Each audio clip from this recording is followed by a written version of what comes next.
being controlled by the mere gamer.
Hello, Void Jumpers. Happy Wednesday. It's my favorite Wednesday of the week. Welcome to our live stream show. We're going to be playing some fucking Monster of the Week today, my dudes. This is a game by Michael Sands, and I love it. We all love it, and you're going to love it too. So why don't you just go get it and play it? All right, let's bring my friends in. Yeah, and if you don't love it, we're going to come to your house, and we're going to punch you right in the popcorn bowl. That's right. And then we're going to play it with you so you can see how fun it is. Yeah. Threats. If you still don't have fun, then we're going to have to examine why we were so sure that our opinion was going to be valid for your opinions. And then perhaps we could even examine what's going on for you. Maybe you have a lot on your plate right now. And if, you had a little more support, whether it's with work or, perhaps you're having some, social distancing things going on, you could get to a place where you could even select a game for yourself that would bring you enjoyment. Yeah, or maybe you and then just tell need a us fucking about it, shoulder we to also cry need on. that in our lives. Happy Wednesday, everybody. Happy Wednesday, everybody. All right, first things first, okay? We got 2 donations in advance from Thing, okay? Thanks, Thing. Hype. That's going to be a +1 for Bryn and a +1 for Rex. Use them wisely. I refuse. I will use them for the most inconsequential roles. Hey, it's up to you, man. Yeah. You fail on some weird shit? Then we're going to It's come true. here. It is so Gonna come odd. here, punch you so hard in your popcorn bowl that those little unpopped kernels at the bottom of it are going to pop.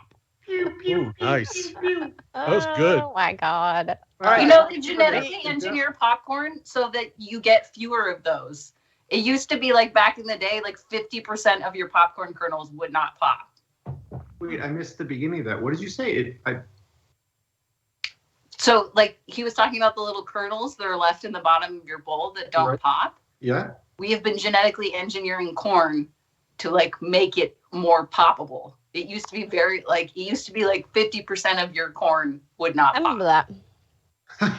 I remember that. Corn just wasn't into that back in the day. Corn used to be tough. It's not the soft corn that we have nowadays. Never knew how hard it was.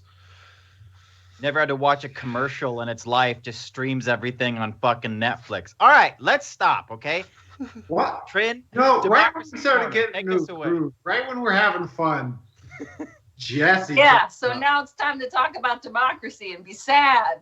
Oh, sorry. That's not what I meant. So, hey, y'all. Democracy Corner here. Hopefully you remember, like, probably sometime in the winter after the election when I briefly mentioned how following the election, we were likely to see a lot of bills that would restrict voting rights. And lo and behold, they are arriving all across the land.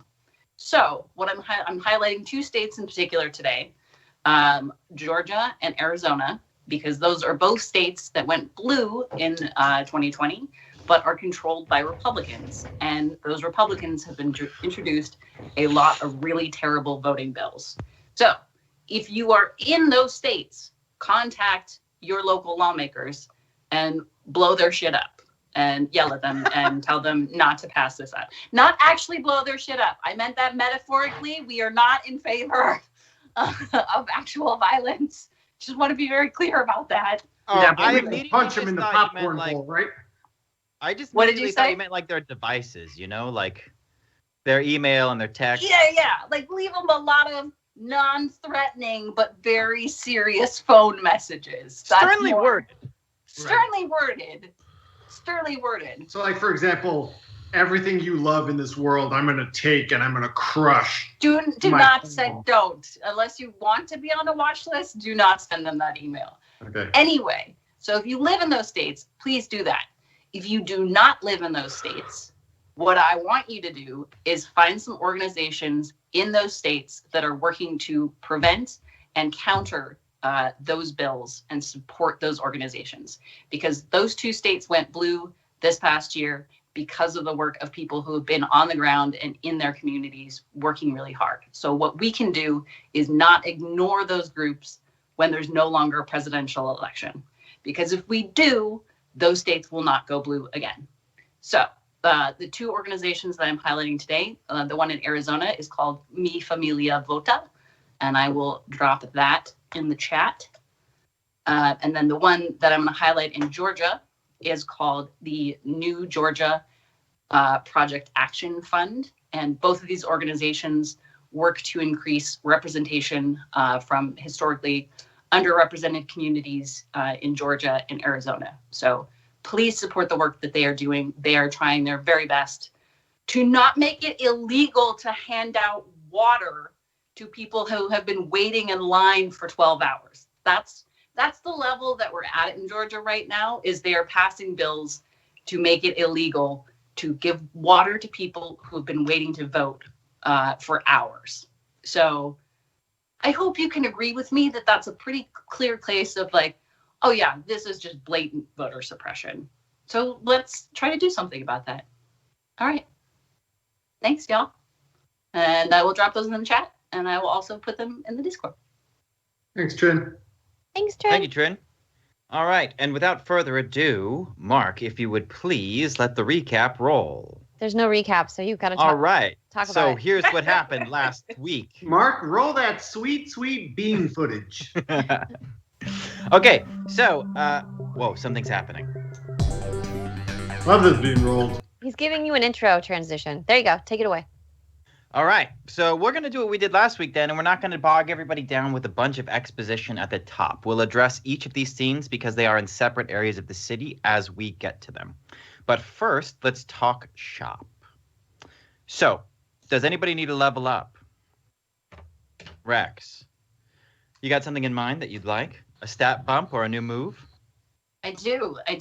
I took a look at the list of moves, and I think Rex talks a lot with her fists, and that tends to lead to some injuries. So I'm gonna take what does not kill me. So if you have suffered harm in a fight, you gain +1 ongoing until the fight is over. Nice. Wow. And since you've been sending some big bad monsters our way, I think there's pretty good chance I'm going to take some damage at some point. Wow, that's good. Yeah, that's good. All right, nice. Good pick. Anybody else level up? Merc What's the says, action? what doesn't kill me had better start fucking running. Keep it clean, Coronado. I'm just reading what chat said. Well said, Merc. What do you want to take, Tag? There's one called Daredevil, and it's if you take substantial harm and refuse to heal despite chat's every suggestion that you heal, and continue acquitting yourself of every opportunity to heal, you get plus +1,000,000 to everything, Okay. especially your Venmo from Jesse. Okay, you might need to balance it a little bit, but I like where your head's at. Okay. So I think this is just a little boring one, but Tag got so excited as the on the Blight Planet doing all that cool spinny stuff. We're just gonna take a +1 to Dex. All right, do it. It's done. Anybody else? Wait, Tag is dumb. He's got a -1 to. Oh yeah, I knew that. That's why I was playing him that way. Think of lore as like your No, it's shit. yeah, knowing shit, but not being dumb. You grew up in a monastery. You didn't like have cereal boxes to read the back of or little. Wait.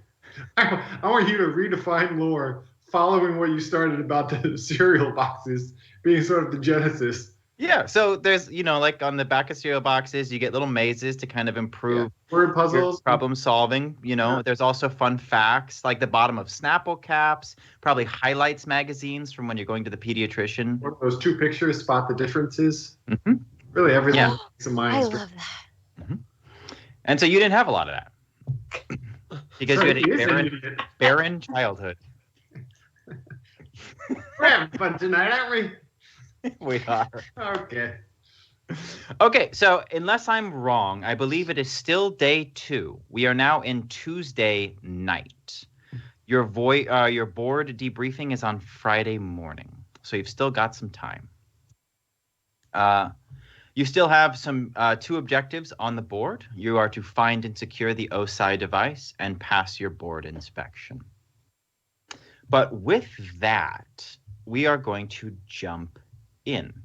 We're going to start.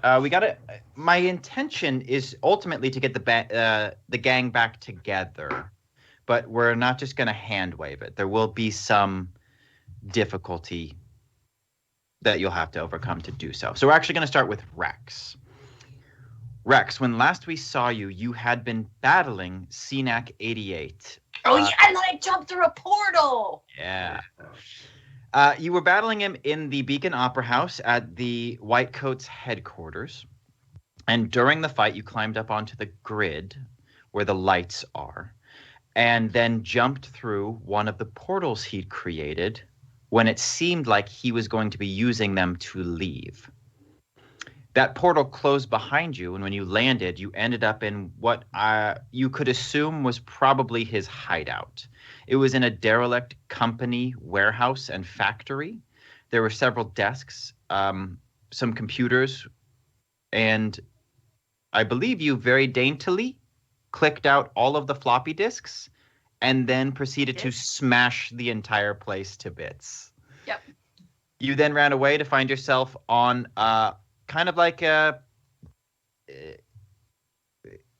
non-used company, like something that's been shut down maybe, but isn't completely abandoned. Some of the buildings do look derelict, like the one that you were in, but other parts of the facility look like they've just been paused. So that's where we find you. You're actually running through the grounds of a company facility that is quite dark. What would you like to do ultimately? You're in a part of the city you do not recognize. Where are you headed eventually? I think priority 1 is seeing if I can figure out what's on these discs. And then priority 2 is trying to reconnect, either figure out where I am in relationships to Sam's office, because I don't know this world well. And I figure If I can't get a hold of anybody, at least at some point they have to go back there. Okay. Yeah. Okay. Or trying to figure out where they are. Yeah. Floppy disks, you don't have much at your disposal. You could make your way to a place, but you know that Sam's got a computer in the office that'll be able to do this for you. Then I think I'm trying to head back to Sam's. Okay. You want to sneak out of this place or you want to walk out? You are technically an executive of the company. So how do you want to handle your, we'll put it in air quotes, escape of this facility? Walk with a purpose and you don't get stopped is my general feeling about those kinds of situations. Look like you know what you're doing. All right. Just,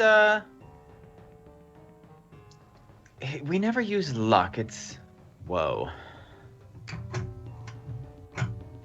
There we go. Sorry, my light went out.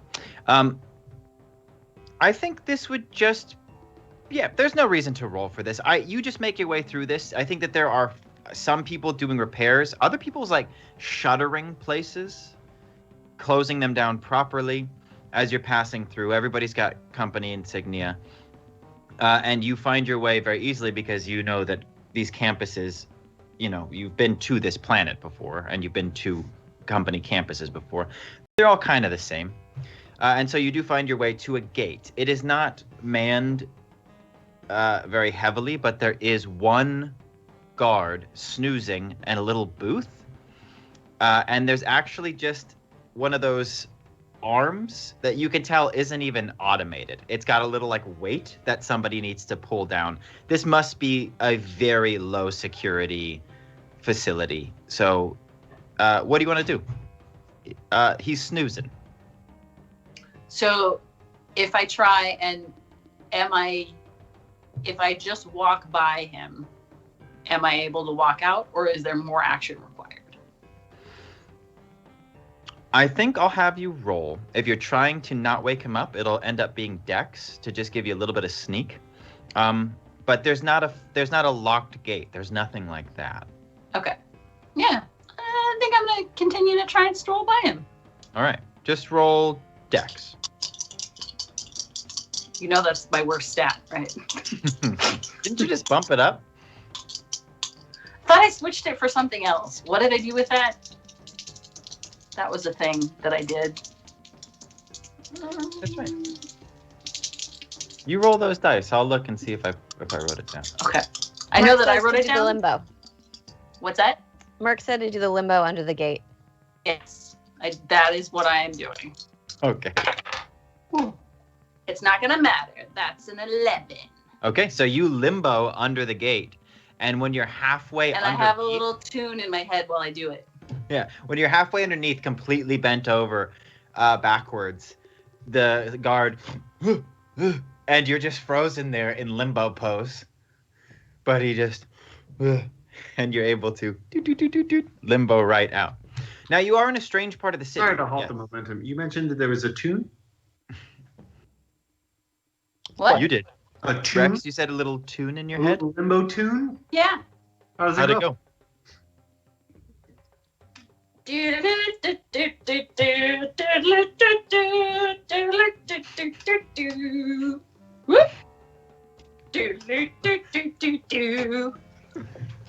Okay. Hold that thought. I gotta get my dog out here. Very, very important clip.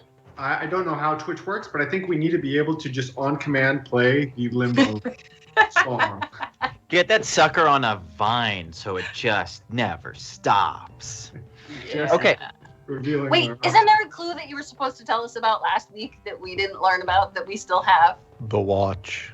Sam has it. Doesn't he? Or did you? Who pocketed it? Sam, right? Or Rex? I think Sam has it. Okay. I couldn't remember if Sam had it or not. Yeah, I got it. We gotta get you motherfuckers in the same room. Yeah.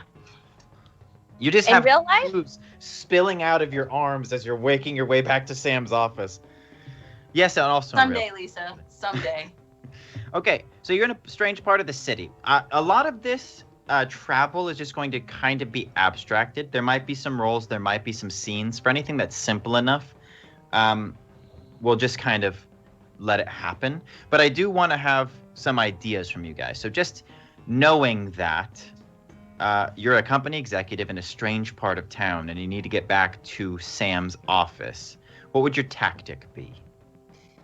I think my tactic is what I would do in any of those situations is keep eyes peeled for danger, but also look for landmarks that I might recognize. Because we have been strolling around the city for a day now. Mm-hmm. Yeah. I'm just going to have you roll. We're just going to say lore. This will kind of encapsulate both of those things. Okay. Your ability to kind of connect the dots through this part of town. This is, in fact, calling upon a lot of connect-the-dot mazes from cereal. The back of cereal boxes. Little known fact about Rex is that she is very, very bad at mazes. How bad is she? Like she'll just turn in a circle and then keep going whichever direction she was already going, thinking she has changed direction. Okay. That's a Oh. 1-1. Yikes. Okay, so Rex, you actually are very confident, and you know. Yeah, I don't even realize I'm not going the right way. That's how Yeah, you bad actually it is. see several things. You're like, oh, yeah, we walked by this yesterday. I'll just take a right there. And so you just go deeper and deeper into this part of town, and things look just familiar enough that you've got no reason to stop. And so you just keep going, and you just keep going. And then you think, I actually think I'm near where we blew up that apartment. And you can kind of see some dust, rising up over a building behind. And so you decide to take a shortcut down an alley. And as you go down the alley, you hear a commotion behind you. And you see, at the head of the alley, you see a white coat, a big old Morelli thug, and somebody from the company. They've all met at the head of this alley, and they're having an argument. Have they seen me yet? No, they haven't. When that, well, they do not look like they've seen you. They seem to be pretty busy with each other. But as you turn to capitalize on this, you realize that you've hit a dead end. Is there an opportunity for me to jump behind a conveniently located trash can so I can at least hear what they're arguing about? There is. Roll Dex. God damn it.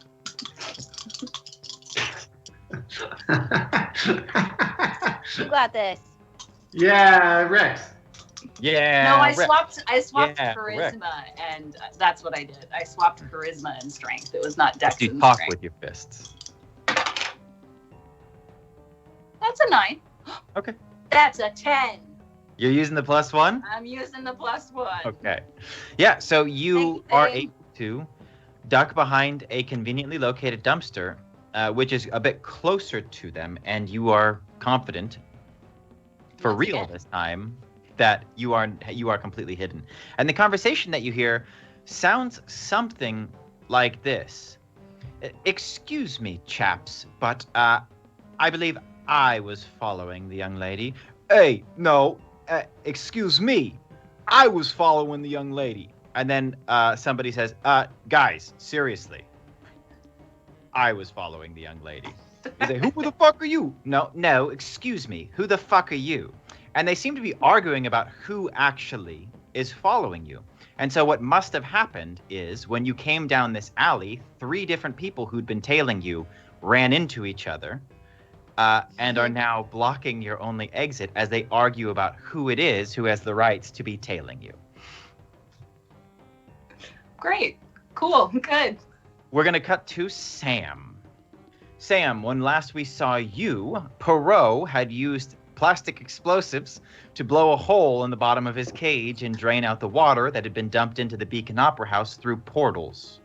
You then dove into the hole after him, after prying through a metal cage using your Puck Hulk gloves, and then went down the trip of like a water slide underground. But you started to run out of air, and you had a bit of a vision, a bit of a memory of a date you'd been on with one of your ex-wives, Sophia Morelli. Oh, I had forgotten about that beautiful scene. Mhm. And you realized you were going to drown, but somehow you washed up onto solid ground and woke up. You woke up in the sewers beneath the city, right next to Poirot, who was not breathing. I wipe my face off and kind of roll over onto my hands and knees, look around, realize that Poirot isn't breathing, and without even thinking about it, just immediately start performing CPR, trying to get him to wake up. Okay. What skill do you think CPR is? Handsomeness. Mm-hmm. Me too. That's what I was going to say. Lore. Okay. Yeah, I could think it's a technique that you would need to know and remember. So I'm going to let you use that. Lobby for yourselves, you motherfuckers. You see what Casey's doing? You lobby for yourselves. No, sir. Oh no! Oh boy. Not even close. Oh no! Bye-bye, Perot. No! No, we Oh, can't. never lose Well, that's not going to Perot. work. Did you roll a fail? Oh, yeah. Even with my bonus, which is my highest stat. So. What if you just hold him upside down and shake him? Or spank him like a baby.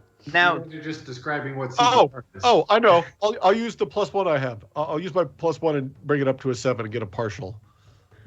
okay, cool. Because I had not expected you to fail that roll, and so I just was very worried because I was going to kill Poirot. Yeah, no. I rolled a 4. I get +2, and I will use my +1 bonus to make it a 7.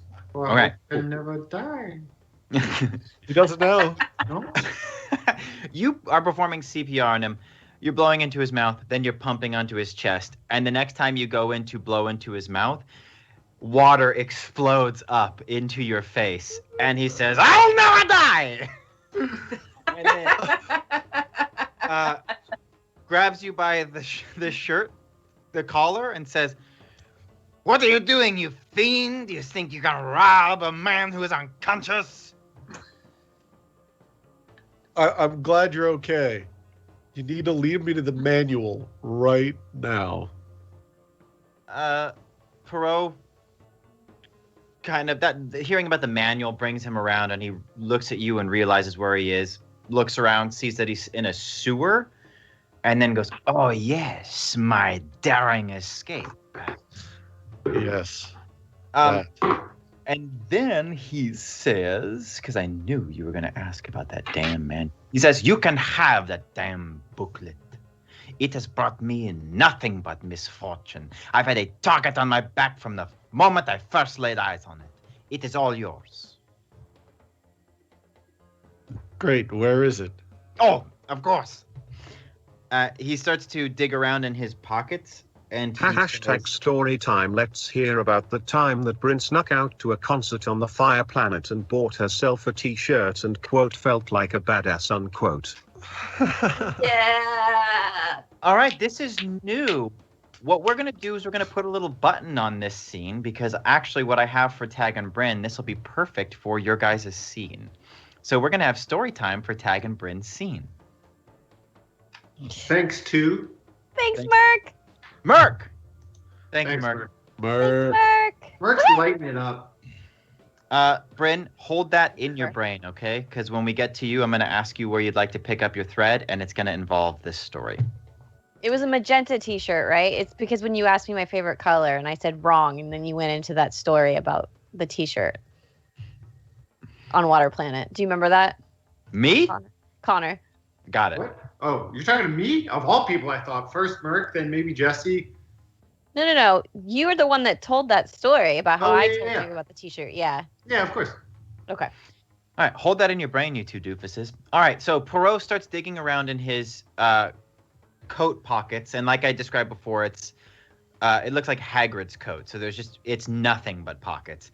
He's pulling out like nunchucks and a rubber chicken, 4 or 5 different disguises, and he just says, "Sacre bleu!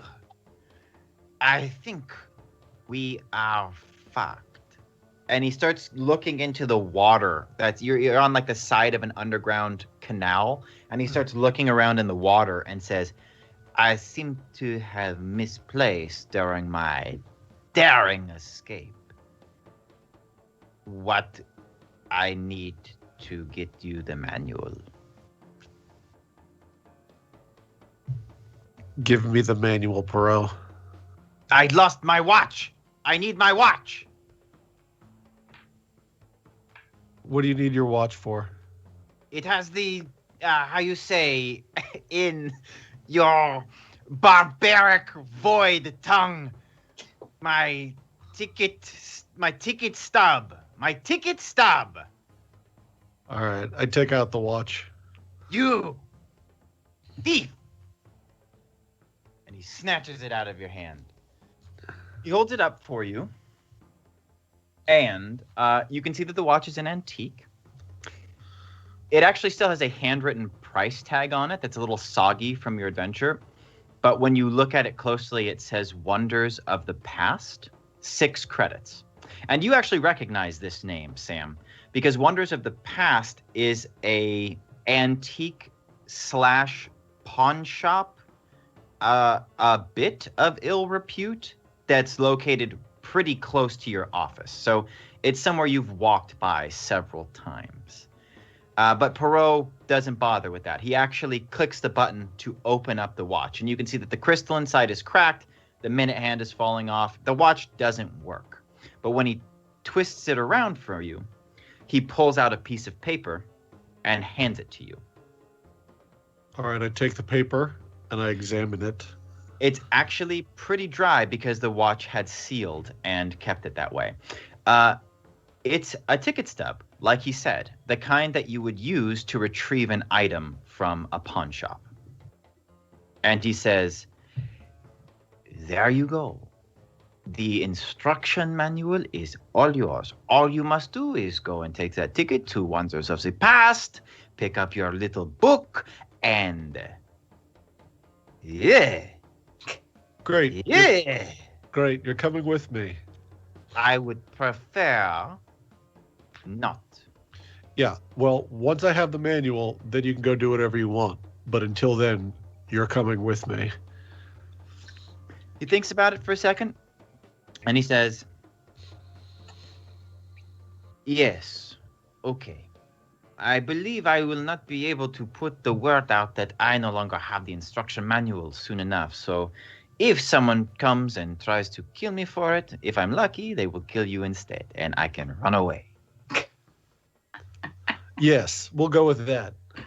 All right. I start looking for some sort of indication of how we can get out of this sewer and up to the surface. Looking for like a service ladder or something you don't have to go a far. manhole.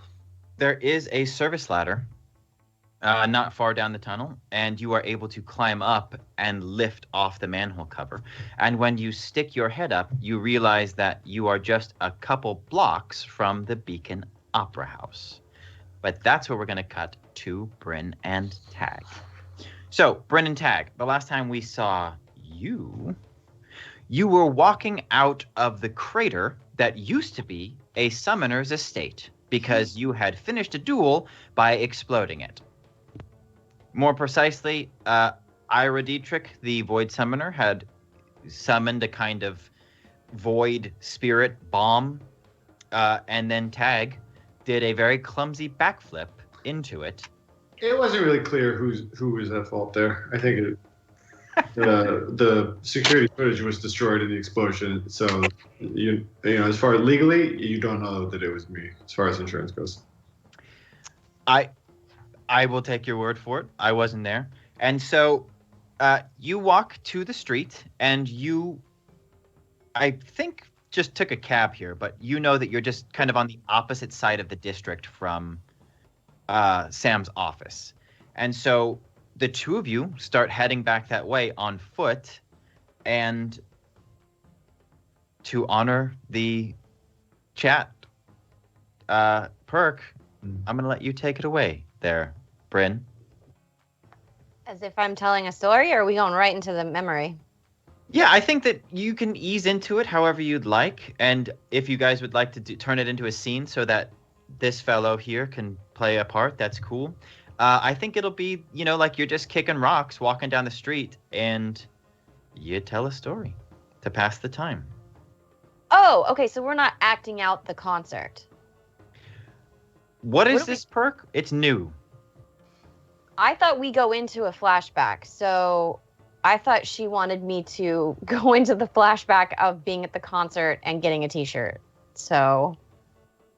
Okay. So I'm not sure though, Merc. What do you want? Yeah, let's make these perks fun. Yeah. Bryn, okay, so Bryn starts to tell you a story tag as you're moving. You're both a little uncomfortable after this event that just happened at the summoner's house because Bryn showed some rare colors of recklessness and competitiveness and stubbornness. And I think to make up for that, she's a little awkward and she's just kind of rambling on, and she tells this story. And the story that she tells actually takes place at the Thunderdome Arena it's in the Fire Planet, but it's called the Thunderdome Arena because it's actually been donated by the Lightning, one of the other fucking summoners, and named after their planet, from the Lightning Planet. I thought maybe Thunderdome was like a telecommunications giant in the continuum. Oh, yeah. Yeah, that's what it is. And they bought this arena there. And so just like Red Rocks in Colorado, the Fire Planet is known for just having this arena that is perfect naturally for acoustics. And so when Thunderdome Telecommunications purchased this area to put up their amphitheater, they didn't do much to it to change that. They just installed more comfy seats, and they actually just put kind of a shell on the back to enhance what was already happening, and they raised a stage.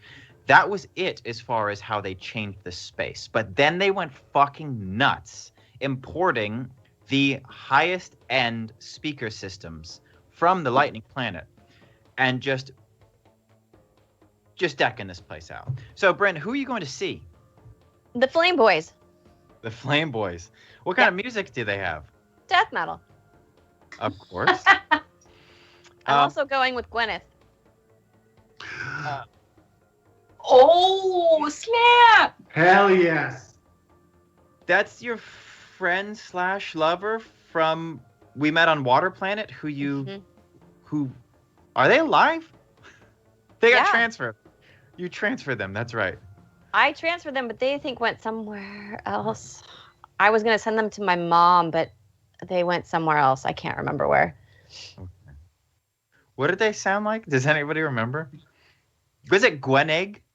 Oh, Gwenegg. Yeah. Not Gwyneth. Gwenegg. Yeah. Okay. They'll just be male or female?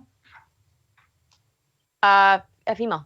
Okay. I think that you just kind of did your like pretty straight when you sort of take a significant supporting character sort of on the level voice. So she didn't sound like this, did she? Water! Oh, Bryn! All right, so you and Gwenegg are going to see the Flame Boys to get fucking metal. Yeah, this is before we were dating, like right before. All right, so Gwenegg, much to your surprise, comes to meet you at the palace. And as you come down the stairs, you see that they actually dressed up for the occasion. And so she's put her hair into a mohawk, but she didn't cut it. It's just long hair that has been possibly magically enhanced, but really gelled and hairsprayed into a massive mohawk. Then just like black oil paint, scraped on the face, shoulders, arms, leather vest, couple spike bracelets, like 5 wallet chains, no wallet, big ass boots, and a cape made out of the suit that Trinity wears in the Matrix that's really shiny. Holy shit, I'm just in my apprentice robes. No one gave me the memo to dress up. I feel like this moment is when you like the attraction to Gwenig really kicked in. Yeah, also, I'm not going How to be could able to not? pull off my lie if my mother sees you dressed like that. Yeah, so you guys meet in like the what's like the welcome what the fuck am I trying to think of? The place Foyer? where you yes. The foyer at which all metalheads congregate in before the show. You meet in the foyer, you come down the stairs and meet Gwen in the foyer. And you're worried at first that maybe she's going to be embarrassed that she dressed up and you didn't, but she actually laughs when she sees you and says, "Are we going to the same concert?"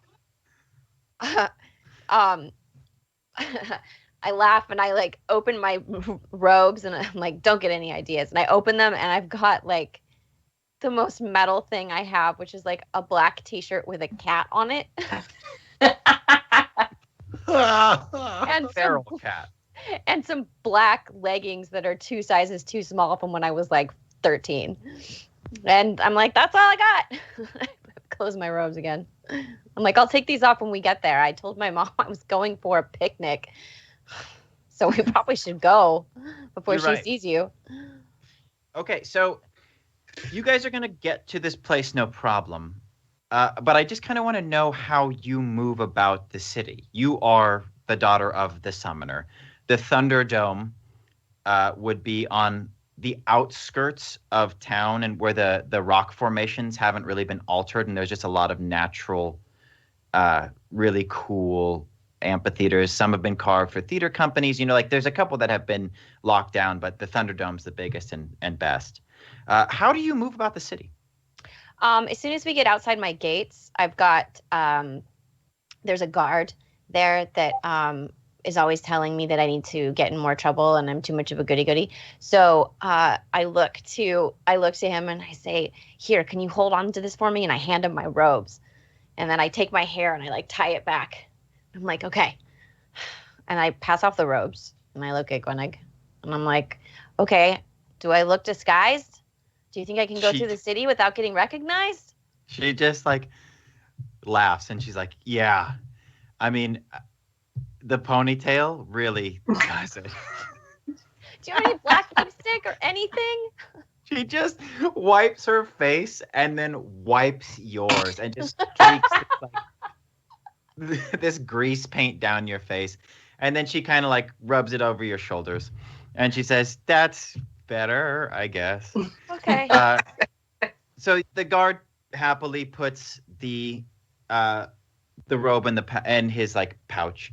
It's your relationship with him, I think, would be rare because most of the people who are tasked with watching you have done a lot to dissuade you from creating a personal relationship with them because the job is very stressful and they see how this idiot like is letting you do stuff that would get him probably with your mother just scolded, but with Slokta quartered. And so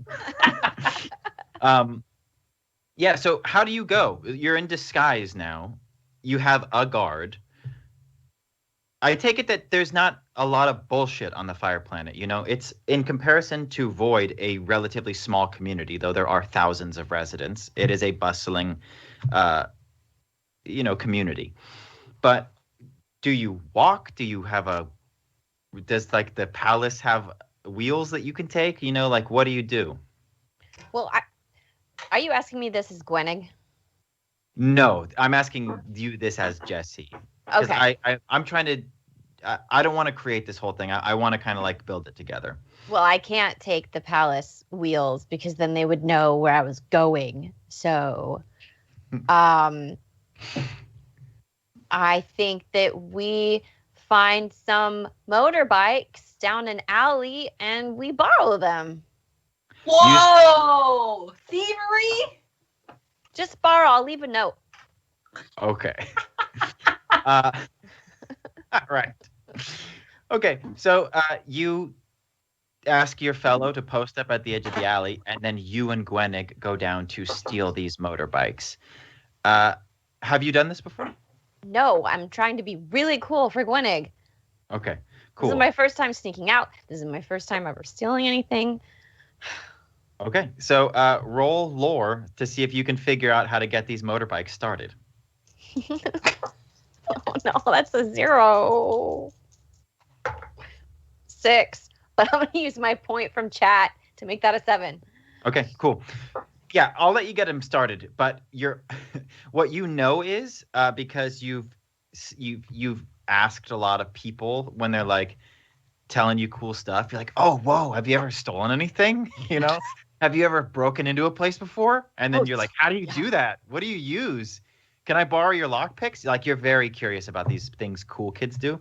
What you know about these old model little Vespas is that you don't need a key to start them if you can get them rolling fast enough. So you and Gwenig each grab one, and once you pop it off of the kickstand, the brake disengages, and the two of you just start sprinting down the alley and jump onto them right as you're coming out onto the street, and they do roll up. And you shout behind you and you're like, hurry up, and your guard has to run after you and jump on. Because if you stop them, they will stop if they do not have a key in them. And the two of you ride these little Vespas all the way to the concert. And so I think what we're going to do is we're going to jump forward in time just a little bit. Because you realize when you get there in time for the opening band, which is called... Krog. Gwenig says, so I know you like the Flame Boys, but I think Krog actually rocks harder, and they haven't sold out. That's all I'm saying. And so she's really interested in seeing the tail end of their set and is waiting by one of the doors to the lobby so she can kind of stick her head in. But since you're only wearing a T-shirt with the picture of a feral cat on it, you might be able to go to one of the merch tables and get a shirt. Yep. So you wait in line. Yep. And when you get to the front, what does this shirt look like that you want? It's for the Flame Boys, mind you. It's tie-dye. It's magenta tie-dye. And then it's got a logo at the top that says Flame Boys with the Fire Planet logo, but like even more badass. Yeah, that fucking magenta tie-dye shirt is super metal. So you head over to the bathroom to change, but on your way, you are stopped in your tracks as you actually see the lead singer of the Flame Boys walking out of the restroom holding a beer in a plastic cup. Pretty chill. And that person is going to be played by Connor.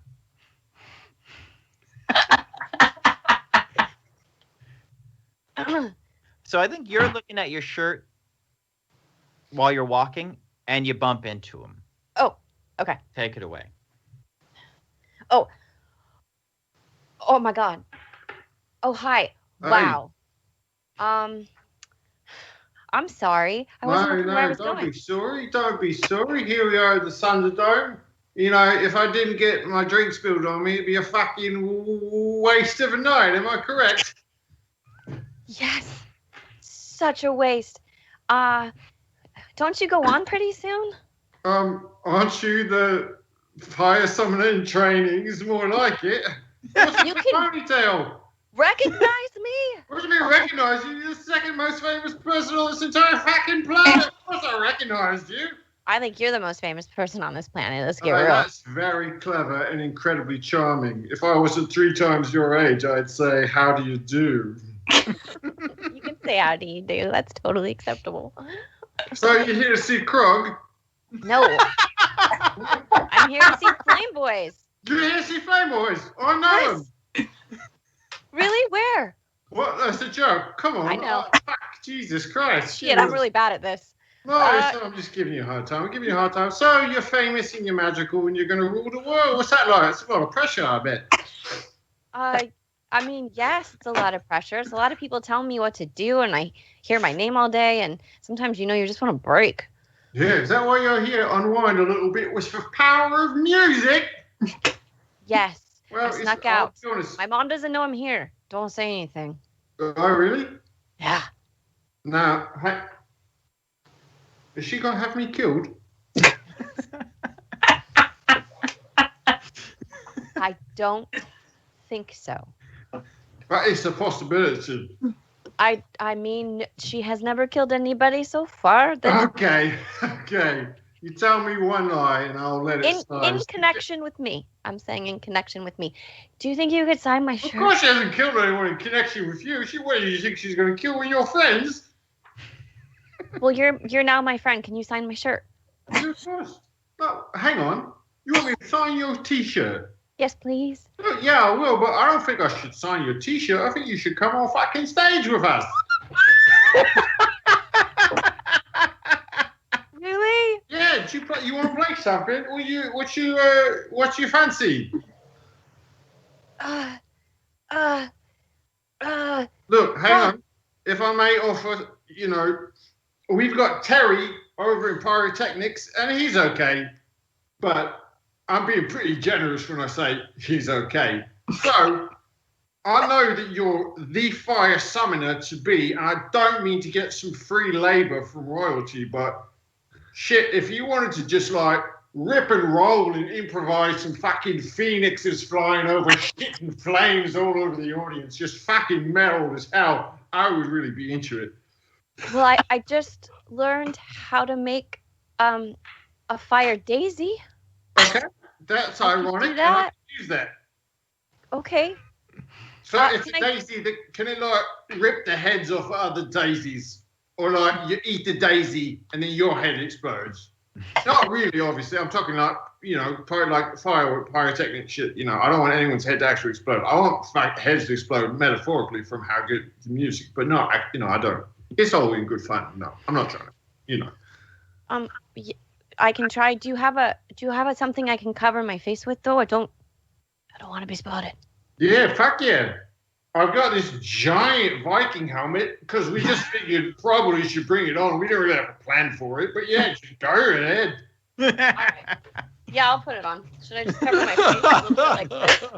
Does that work? Yeah. Am I not recognizable now? Hey, you lied to me, I'll lie to you. No idea who you are. Yeah. Okay, I can't really see, so you're gonna have to lead me to the stage. And my friend Gwenig's here with me. Can she come backstage? Of course she can. Yeah, of course. She's your biggest fan. She hates Krog. She's our biggest fan. Wow, gosh, I'm so sorry. I really thought that you were, enjoyed the music yourself, but I guess it's all about Gwenny. I love the music. I love your new single. I've been singing it for days. Oh, cool. Well, too bad Gwenig's been singing it for weeks. So, all right, I'm just giving you a hard time. It's a fucking joke, Summer. Jeez. So I think what happened, beautiful, by the way. Thank you for digging me out of that and then actually fucking slaying it. So this is what happens. Very, very good fellas. We follow... What is this guy's name? Oh, Herbert. What's the last name, though? Pervert. Herbert Pervert. Yeah, that's actually great for a metal band.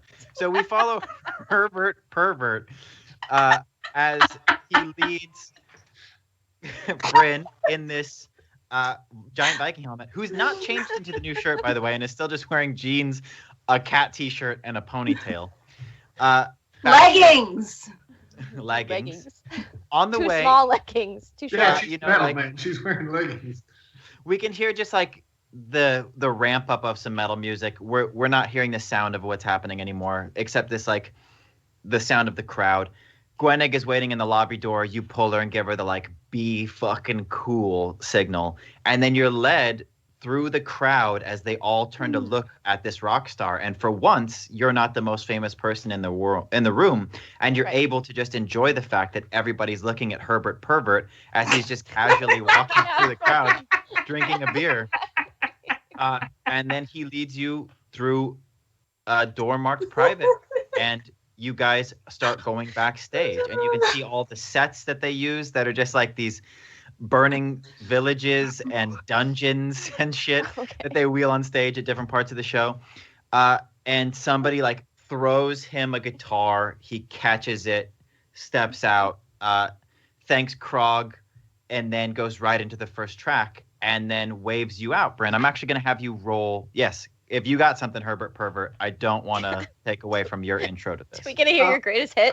Let me modify it just slightly so that I just like him really elevating her from the get-go, that he, grabs the guitar, puts it on, and just looks to wherever Lisa, are we placing you on? Are you trying to hide? Are you kind of like hiding behind something on stage? I think she's going on stage. Yeah. I've just like pulled this down like this. And I'm just kind of like ducking down. I'm just like trying to fit in. She's not even doing it right. She's doing this. I think you've never heard this band.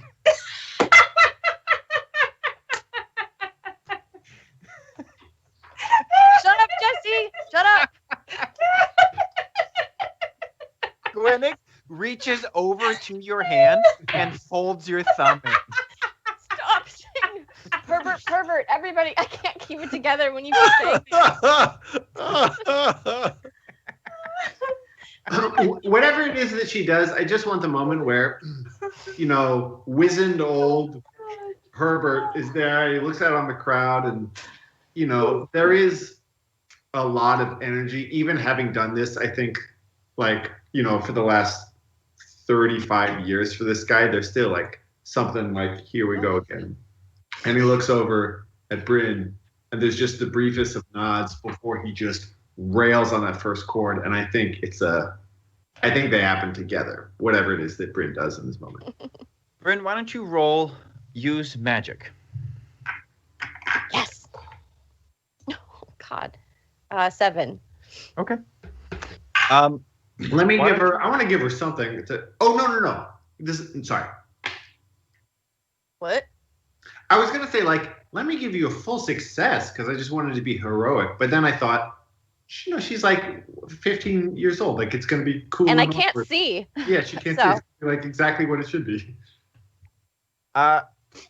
Okay. Bryn. Yeah.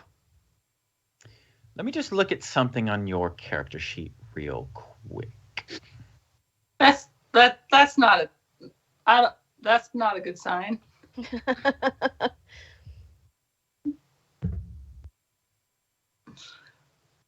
Yeah, okay. No, nothing. All right, so just tell me what you do. It's not going to...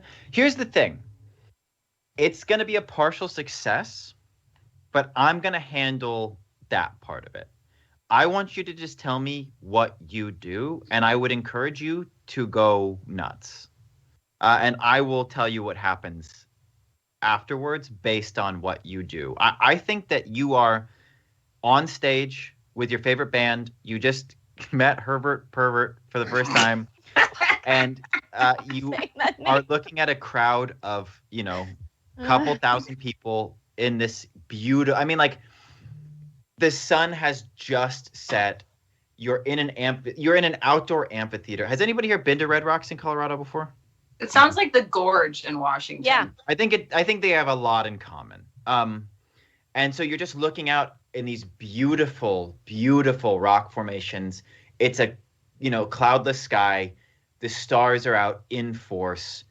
And there's just these jumping people that are just going nuts for this band as you walk out on stage. And I think all of that feeds into kind of elevating your fledgling magic into something a bit more powerful, possibly a bit more uncontrolled. But I think that you've got the juice here to put on whatever kind of show you want.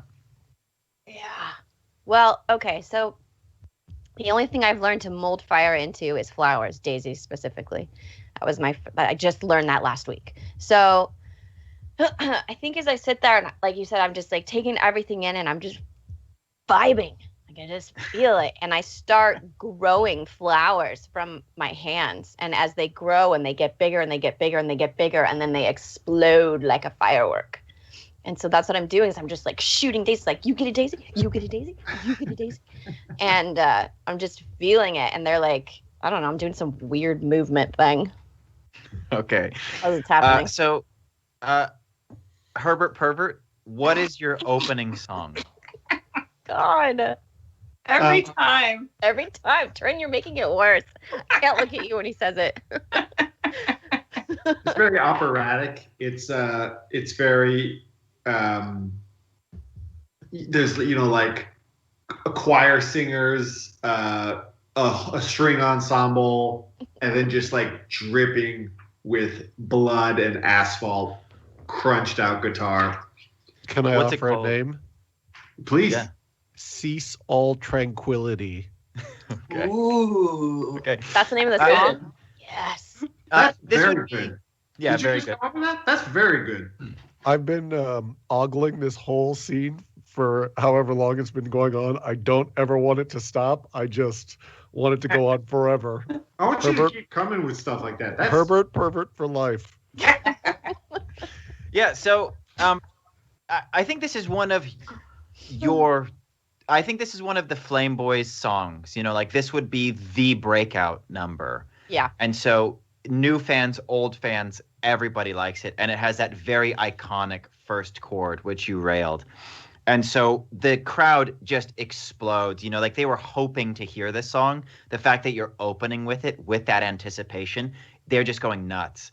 And Bryn goes out there and she's just shooting these flowers up into the air that are made out of fire. And they're exploding so that there's just like this ceiling of fire over the gorge, the Thunderdome. And the song's just going. And Herbert, you're like, fuck yeah, this is exactly what I wanted. And then the fire kind of starts raining down onto the crowd. It's not like meteors or anything, but it's like if you were to light a stack of paper on fire and throw it into the air, it would flutter down in these like tendrils. And so it starts flying down. And at first, the crowd doesn't take much notice of it because it just looks like it's obviously part of the show. So maybe it's enchanted, maybe whatever.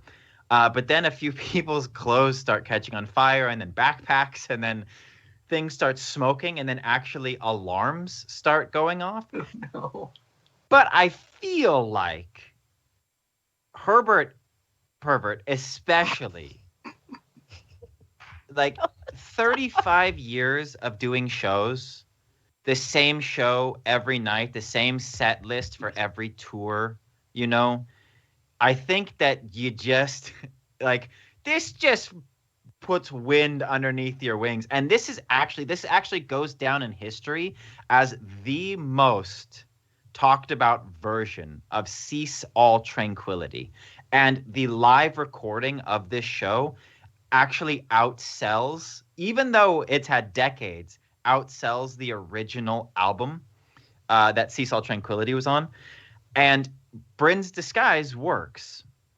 And there's just talk of the new pyrotechnics who came out there.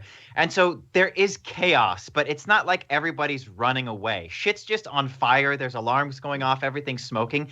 And there's just like this nuts metal playing. And I think you're out there for most of the show. It'd be a pretty tight set, probably like 45 minutes, no breaks in between, no talking in between, just like nonstop, kick the fucking walls down metal. And then I think we pick up we'll put a button on this scene as the final chord is played and Bryn manages to snuff out the magic with the lights and the auditorium's plunged into darkness. So when the lights come back up, the stage is empty. And Herbert Pervert and Bryn have walked over to stage, and Gwynnig is just standing there like, And somebody tosses you a towel, Herbert Pervert, so you can wipe off your head. And the drummer is kind of standing next to the stage listening, and he's like, all right, yeah, that's going to be encore then. And so you have just a moment, Bryn, before you know Herbert's going to have to go back out on stage and do this encore, probably without you, so that you can get home. Because you're pushing it already. So I just wanted to give you guys a moment to maybe get that shirt signed and kind of put a bow on this scene. Okay. Oh my God, that was the coolest thing I've ever seen or ever been involved in. Thank you so much for letting me come on stage. I'm never going to forget this for the rest of my life. You were fucking tremendous, love. You really, really have got talent. Oh, well, I was just trying to keep up with you. You are incredible. You still got it. I know people said you're old. You're not old. You're young. You're so young. Oh, please. I'm not. I'll tell you this. I'm not. But that's okay. I look back at my youth filled with moments of really terrible embarrassment. And I think, well, that's what happened to me then. I changed. I grew as a result of it. And I love the me that did the embarrassing things that I did. You don't need to hear me just gumming off on you like that. Listen, what's your plan, Fire Summoner? My plan for life?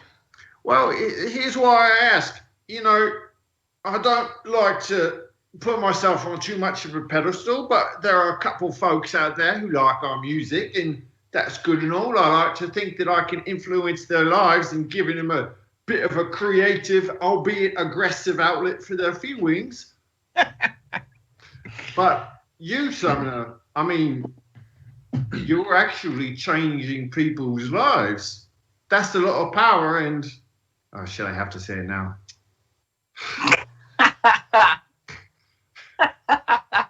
Do it. It's a lot of fucking responsibility.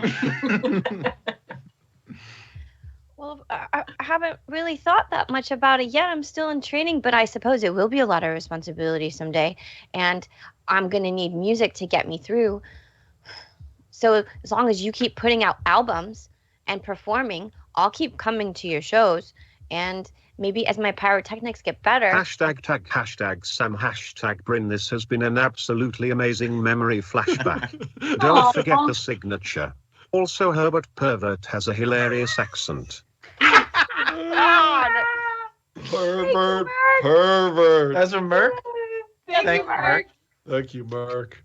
Oh, thank you. Can you sign my shirt? Love, of course I'm going to sign you a shirt. And look, you come to all the concerts you want to, but if I'm lucky, and if it really goes well, then fuck, I'm going to be playing at your coronation. Oh. I'll put a word in with my mother and I'll make it happen. Keep that one in the post, you know what I mean?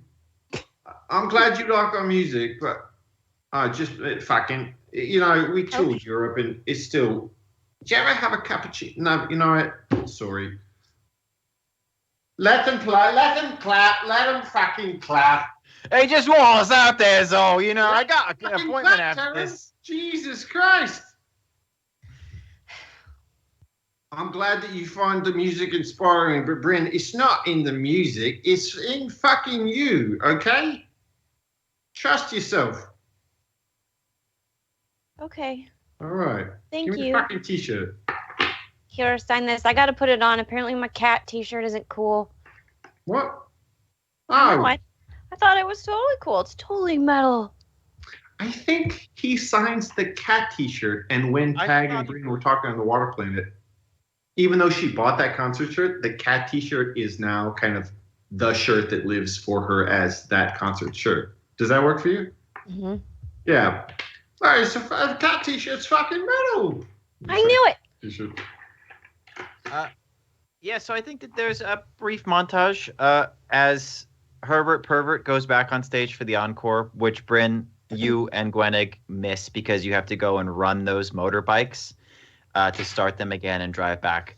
And you actually just park them right where you left them and take the little note that nobody had seen yet and return to the castle. And I think that Herbert Pervert absolutely played your coronation, but that is a story for a different time.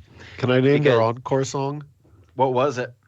It was Hello, Mr. Necro Destroyer. Yes.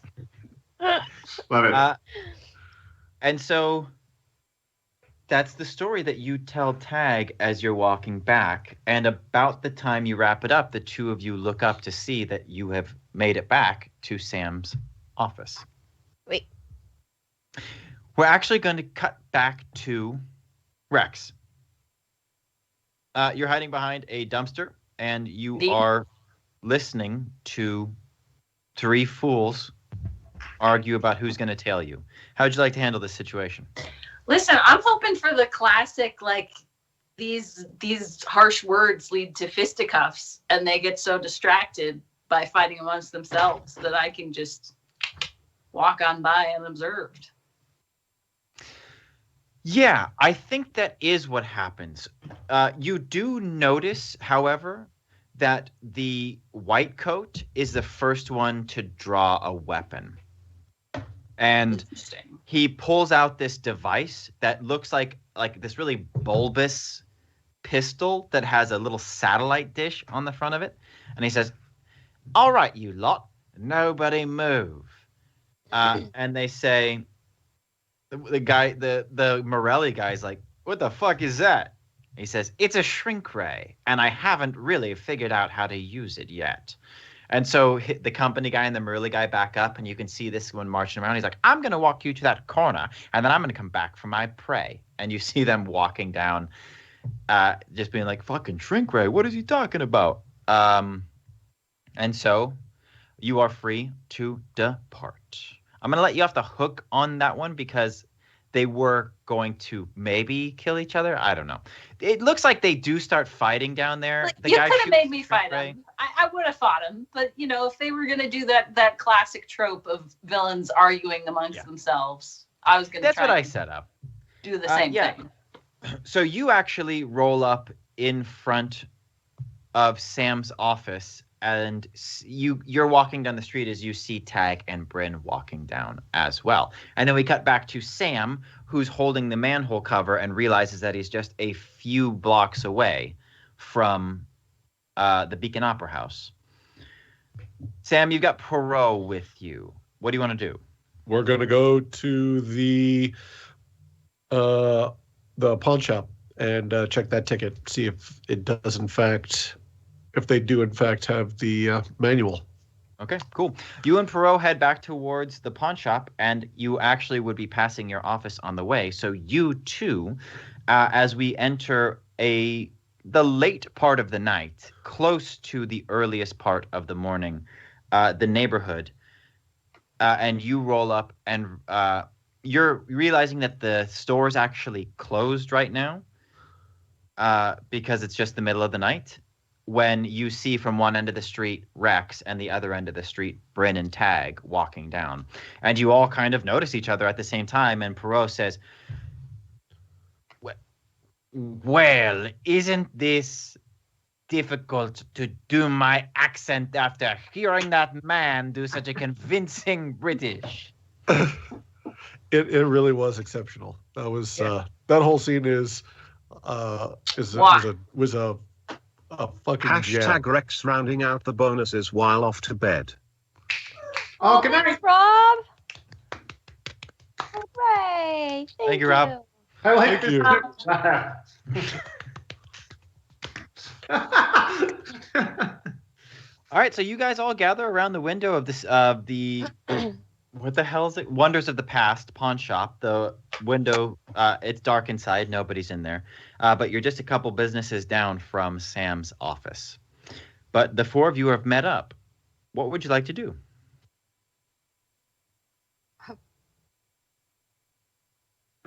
Boy, have we got a story. Yeah. Well, I've got one too. I got zapped into where CNAC 88 was going, and I stole some. I'm not even sure what they are. They look incredibly ancient. What? Where was he going? It was like a big warehouse where he was manufacturing another mask for himself. Oh. So Oh my I removed these things and, just laid waste everything else. That works. That's amazing. Sam, you're soaking wet. Yeah, it's Yeah. Yeah, I was there for that. And I'm here too. Have we actually gotten your name? Have you said your name? Do we know your name? My name is Inspector Poirot. Wow. Are we safe here? Do we need to go? I guess I'm kind of looking at Sam. Tag, roll, investigate a mystery. That's going to answer that question, is it not? The mystery is that there is no mystery. It is a failure. Okay. Oh. You look around as you ask if you're safe, and it seems like it.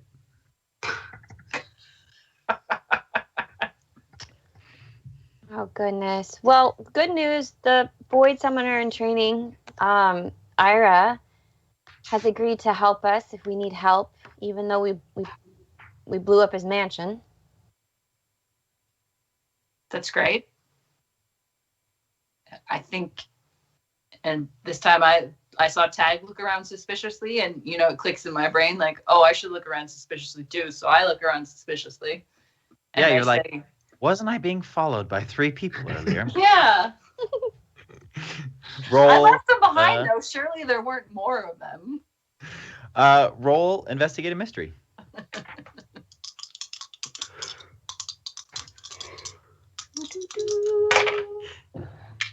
That's a 12. Okay, you get asked 3 questions. Are we being followed? You look around and you see something very peculiar. From 3 different points on the street, you see that same Morelli goon, the white coat who had the shrink ray, and that company. They would have just been like a problem solver, like somebody that would have been thrown on this detail. Except they're all the size of a baby. Just all 3 of them are the size of a baby? What? All 3 of them are the size of a baby? Each of them is the size of a baby. And they're just like, one of them's hiding behind a trash can, like watching you. And the thing is, you wouldn't have seen them had you not specifically been looking. Another one's sitting on a bench holding a newspaper that's the size of them. So you can only see little feet underneath it. And then the third one has actually, they're just like laying underneath a bus stop. Just like. Is that like Roger Rabbit, the baby in that, where they have like the adult voice? Just to be clear, they haven't been de-aged. They're not babies. They're just adult men who are now the size of babies. Gotcha. And they are. I pull everyone in close to me and I say, so there were 3 people that I thought I had skirted their tail, but it seems they have followed us here. I suggest we go collect them before we say anything else. Okay. And then I casually start strolling. Oh, and I say, like, they are the 3 very tiny men. And I kind of like casually start strolling towards the one who's reading the newspaper. Okay. They don't see you because they are they know that they're currently not watching but hiding. The shoes that you see underneath are those like black and white old school dress shoes. Mm-hmm. And the little ankle that you can see is pinstripe suit pants. Nice. Can we coordinate this? Rex, if you point all 3 of them out, maybe we each kind of tiptoe around to one so we can yank them at the same time.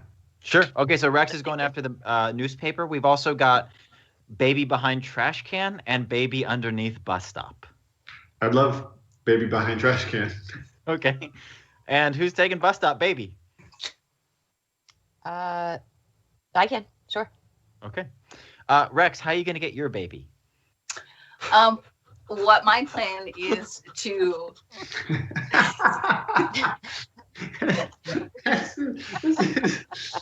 I'm just gonna reach down and kind of in one motion kind of like wrap him in the newspaper. Like a little pig like in a blanket. Yeah, like a little pig in a blanket. And then Sure. just scoop him up, Okay. I think that's strength. You're tough. Yeah. All right. I am tough. That's a 12. Okay. You effortlessly wrap this little baby man up in a newspaper and tuck him underneath your arm, and he says, "Hey, what's the big idea?" And he's kicking. All right, Tag, how are you going to get your trash can baby? I think we all know exactly what I'm going to do. I'm going to just kind of pick up the lid, cup him, and just dump him in. With the lid. Do you think this would be strength or dex? I don't think it would be strength. He's a baby. so dex. Like Yeah, he's my like a new- little my- bug you're trying to trap under a glass. Is that what's happening? It's not quite so. I feel like it's like if the bug was, I don't know, was like made of a bunch of marshmallows, just kind of like a chubby little bug. No, to be clear, he's a sturdy little fella. Yeah. He's You got can't- adult muscles. We that are just the cannot have size of- said the word baby 10 times in the last 2 minutes and not have me think of them as sharing some physical characteristics of babies. So this is a chubby little dude. Okay. Cute Got it. little baby fat roll. He's the white coat. He's behind there. Roll dex.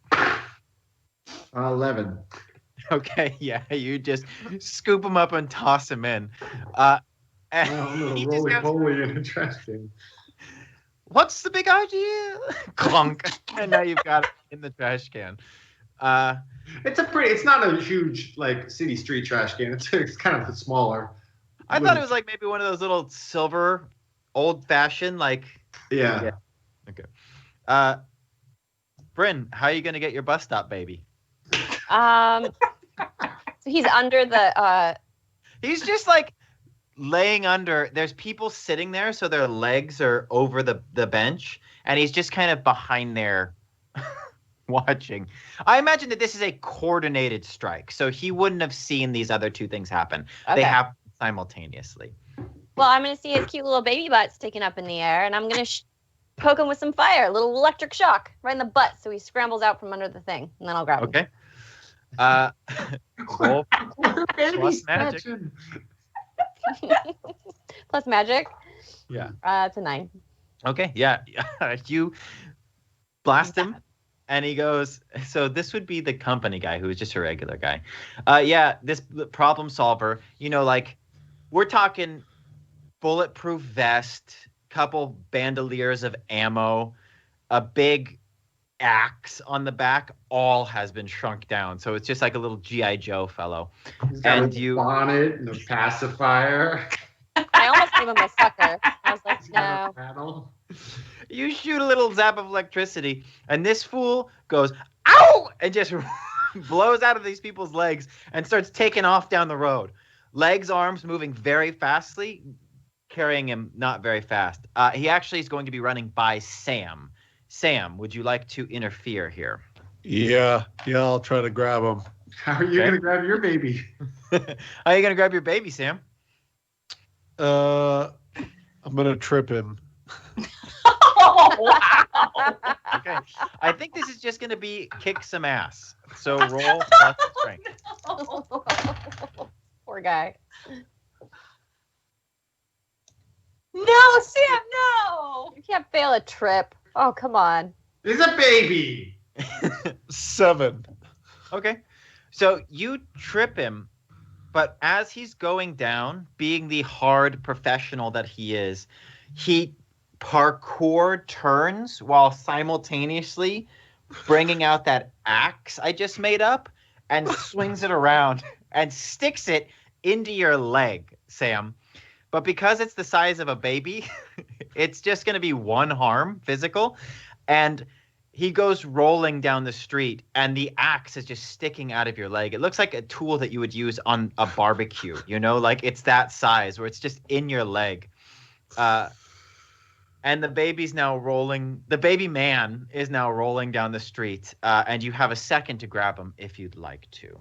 Yeah, I'll give it a try. Okay. I think you're just able to scoop him up because the trip did work. You do still have an axe stuck out of your leg. But now the three of you are in possession of 3 baby men. This one's growing on me. This one's really... Look, I'm just imagining this clip happening later where it's just Jesse saying, and now the 3 of you are in possession of 3 baby men. Yeah, how can we get like a speed cut of just everyone talking about who's going to nab what baby and how? All right, so what would you like to do? It's the middle of the night. You've just been watched by the people on the bus stop as you captured these baby men. What would you like And to I just yell, my children, I have found you. And they all go, oh, that makes sense. Okay. And they go back to reading their crap. Oh, my axe! I found you. Oh, yeah, right. Okay. That makes more sense than what I was thinking of. This is my favorite trash can. How'd you get all the way down here? That one is a little suspicious, but the other 2 made so much sense, I'm not going to question it. Okay. What would you like to do? I'm going to lightly threaten the baby that I'm holding and say, you keep your mouth shut and I'll let you live. But I say it quietly so the bystanders can't hear me. These little fists come up. He says, I'll show you. Yeah. All right. And I just kind of lean back so he can't even get anything. Yeah, all right. Okay, whatever you're going to do, okay? You guys have the babies. They're not... Yeah. There's a little bit of, like, bouncing around in the trash can. Is there a playpen anywhere we can stick them in? I think we should maybe take him to Sam's office. Yeah, okay. You carry these baby men up into Sam's office. What's their assistant's name, Sam? Jenny. Jenny goes, holy smokes, what are those? 3 baby men? What are you doing? Look, you never ask a guy what he's doing when he comes back to the office soaking wet with a Frenchman and 3 baby men. Just order some Chinese food. Let's just not make a thing out of it. Oh yeah, I forgot Poirot who's still with us. Oh, actually, I think we still have plenty of Chinese food. It's only been I think ordering is still the right call. It feels like it's a therapeutic move. Yeah, okay, so I think that you guys just like tie up these 3 babies and just like back to back to back, so they're all face out, and then you just put them in the trash can. So they're just kind of like, the trash can goes up about to their shoulders, so there's just these 3 little baby men kind of in the middle of the room looking around.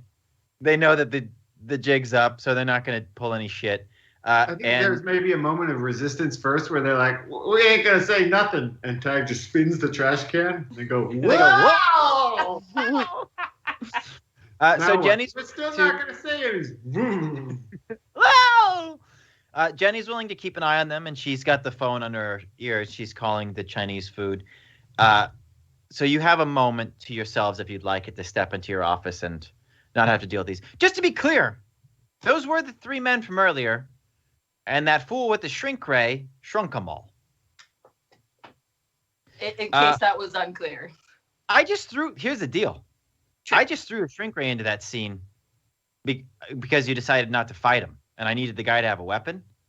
But once it was on the table, I couldn't resist. Chekhov's shrink ray. So shown in the first act. As we settle into the office, Sam turns on the radio and turns into a metal station and sees if there's any flame boys on. He's just in a strange mood.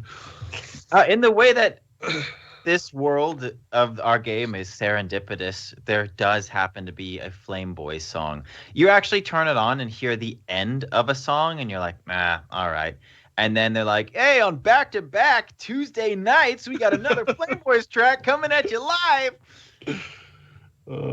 Here's Excellent. Too Ghoul for School. That is a KC original. He dropped it into a chat, I think. It's the I only wish one. somebody could actually sing out like a verse. Oh yeah, I'd love to hear it. Lisa, go ahead. No, that's you. That's all you.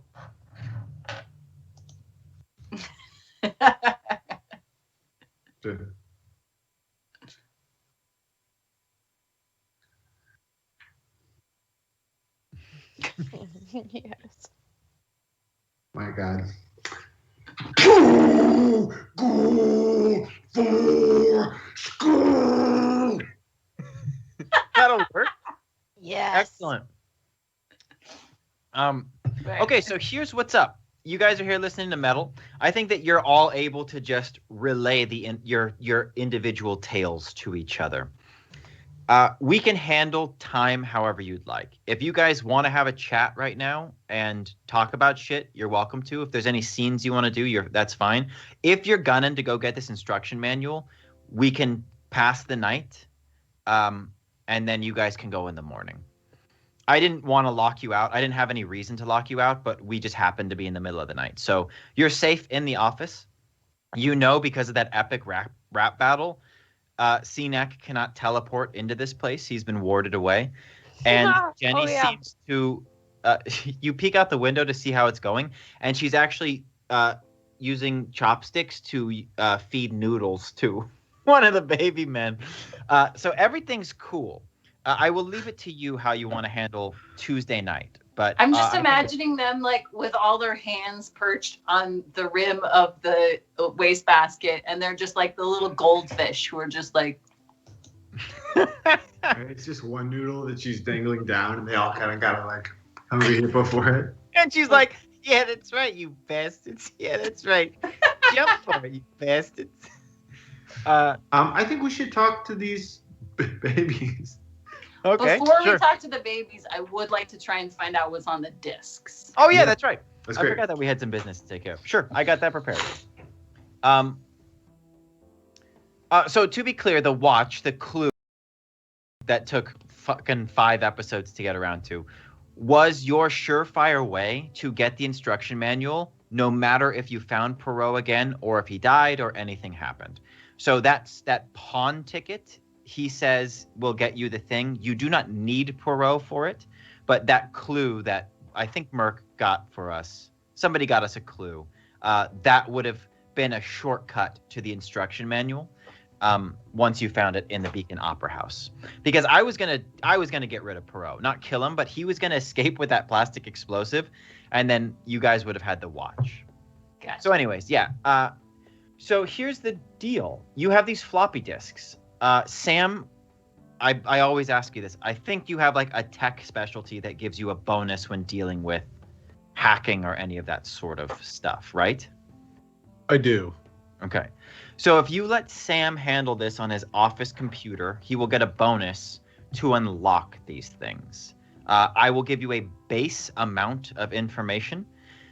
And what you'll be doing is you're going to be rolling Investigate a Mystery, Sam, with your bonus to find out how much more you can get from them. So you're going to get something, but then you'll be able to get more depending on how well you roll. Okay. You got this. You got this, buddy. So you feed in the floppies. I think you've got like this tower that lets you put like 8 in at the same time. You've got like this busted ass homegrown hacker console.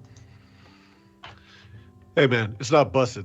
This baby gets 30 tetraflops per cycle. 30 tetraflops per cycle? Yeah, that's right.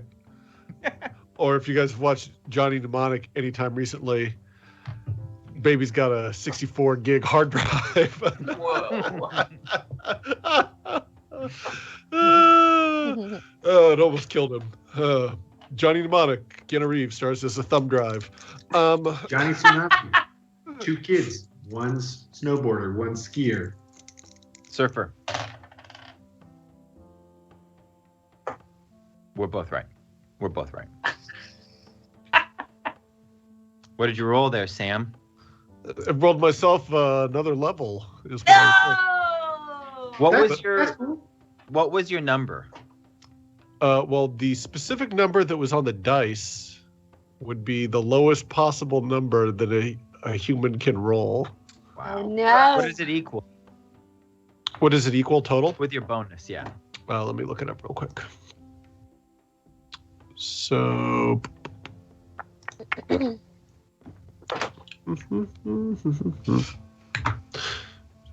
Sec here. Well, you guys can talk to the baby men for a second if you like. It's gonna. Well, let's stick with the disc objective, and then we'll flop over. It's your lore plus an additional 1. Yeah, I have to look up what the additional one is. 2. I think I got it here too. I just start throwing noodles at the baby men. And Jenny's like, yeah, those get him. I notice one's choking, so I burp it. He pukes. He spits up a little. Yeah. Your lore's +2, Sam, so you get a 3rd. Yeah. I'm just looking for the. I can't find the Monster of the Week book. Being a baby is so undignified. It really is. No wonder they cry all the time. Yeah. I would too. So weird. I don't understand how I have a thing misplaced this. But I just can't. Here it is. So, just to promote, the Tome of Mysteries is an expansion for Monster of the Week that features the class Sam is playing. He's called the Gumshoe, and he's super cool. All right, what's it called? Hacker with a dragon tattoo. When you hack into a computer system, roll plus sharp. On a 10 plus, pick 2. On a 7 and 9, pick 1. You get to leave no trace. You learned something important, but you failed, so you don't get anything. Okay, great. Then I failed. But that brings you up to a 5, which means you can't get a full boosty boost. Okay, yeah, so here's what I'm going to do. I'm actually going to give you... Is there any opportunity for someone to try and help out? 2 of you will need to. Rex, the way that I see it is, here's what happens. Sam has his guard down a little bit because these just look like flip-flop drives.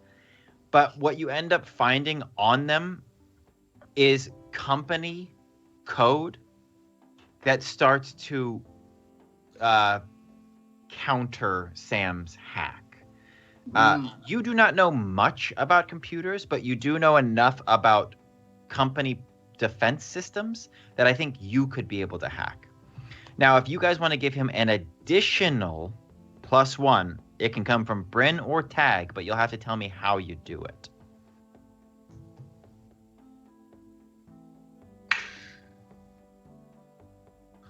Oh crap! It's taken over the system. So I need you to run over to the second mainframe and flip the flip all 3 of the circuit recoil switches. Okay. So Tag does it because he's very enthusiastic and wants to help, and so he runs over there, and he gets there and he thinks, I don't think I knew a single one of those words. They're the things that look like wishbones. Just Yeah. And he's just like starts kind of like It's just like you open Sam's closet. That thing happens where like a bunch of shit falls out first, where it's like a basketball and a bunch of sneakers, and then like some suit jackets. They all just like fall out. So you're just peeling through that, and then inside is this old mess of a server that's just been cobbled together with different parts. There's a shitload of switches that look like wishbones. So you're just going to roll plus lore. Okay. Holy shit. That's a 10. Woohoo! Yay! Nice. Yeah, I think what you do is you kind of like, you just default to like psychic stuff, and you just get this residual presence on several switches that stand out more than the others, and you're able to flip them. So you give Sam a +1, You ever which like buys. spend a long time playing Soul Calibur or Tekken or Mortal Kombat and like really learn all the combos to a character and figure out the timing and all that stuff? You invite a buddy over to play, and they're just like, "Oh, cool," and just button mash and destroy you with button mashing. Yep, that's the way to do it. Yeah, That's the only way I ever win at any of those games. my personality just continues to drive me to think like, no, but I've studied, and I always lose to the button mashing. So I think that's kind of part of what's going on as well. Okay, a little instinctual button mashing. You get a +1, Sam, which brings you up to 6. So Rex, you do have a chance here. With tags slowing down this weird virus that's creeping into Sam's system, to just try a couple old company passwords. Oh, I want to hear what these are. Yeah, for sure. So roll plus lore. All right.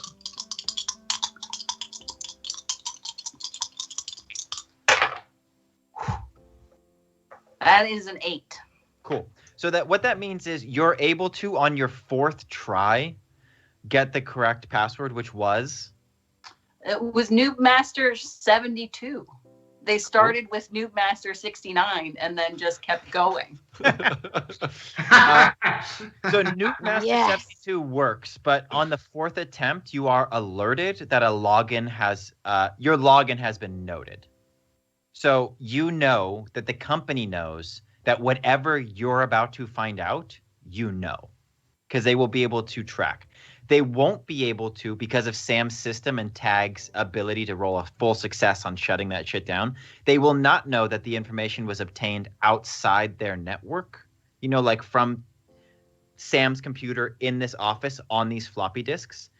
But what you realize the reason that this happens and the reason that you're able to fix it but still get logged in is that some of the floppy disks themselves, CNAC has done something that doesn't quite make sense because nobody's seen it before.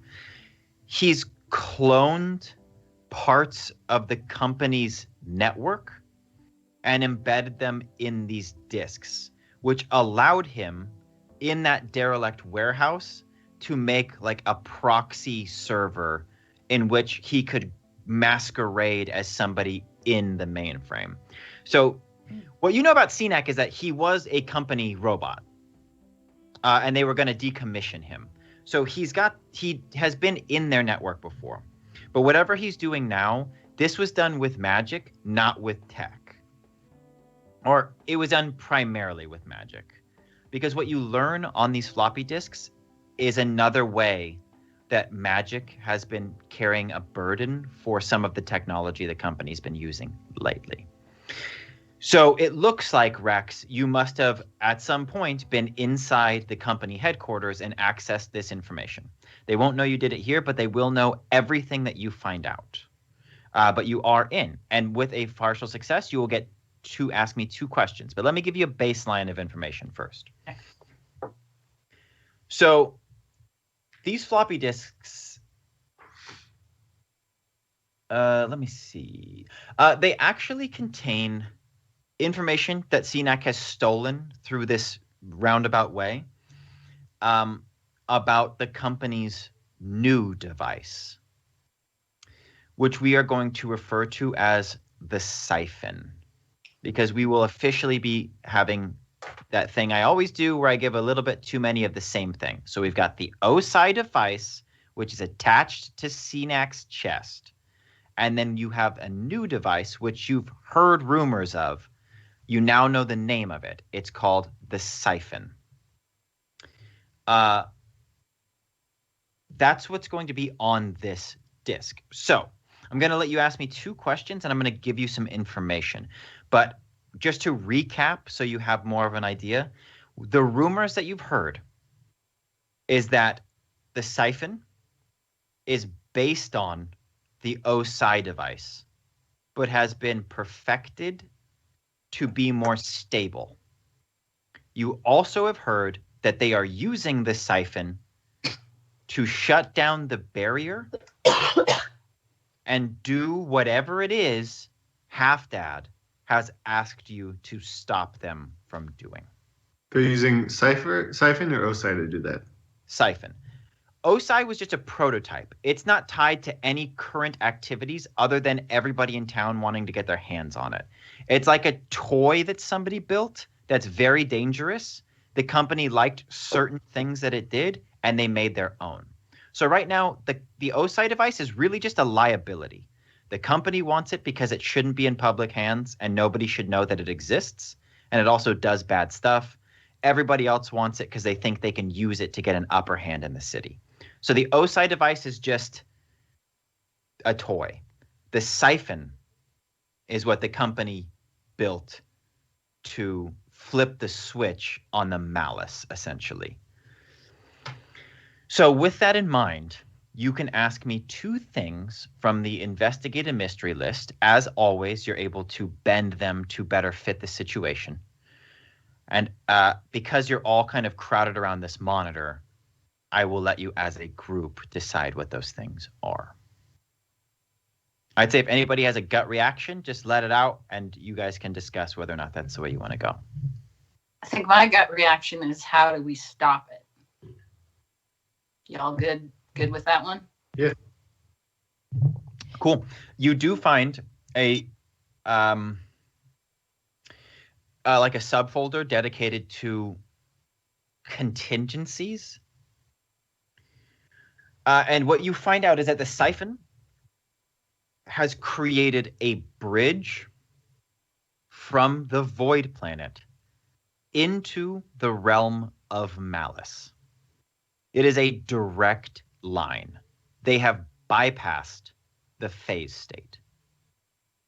You also realize or learn that the siphon has access to the phase state, but the only way that it can connect to the realm of Malice is through the rift that Half-Dad created.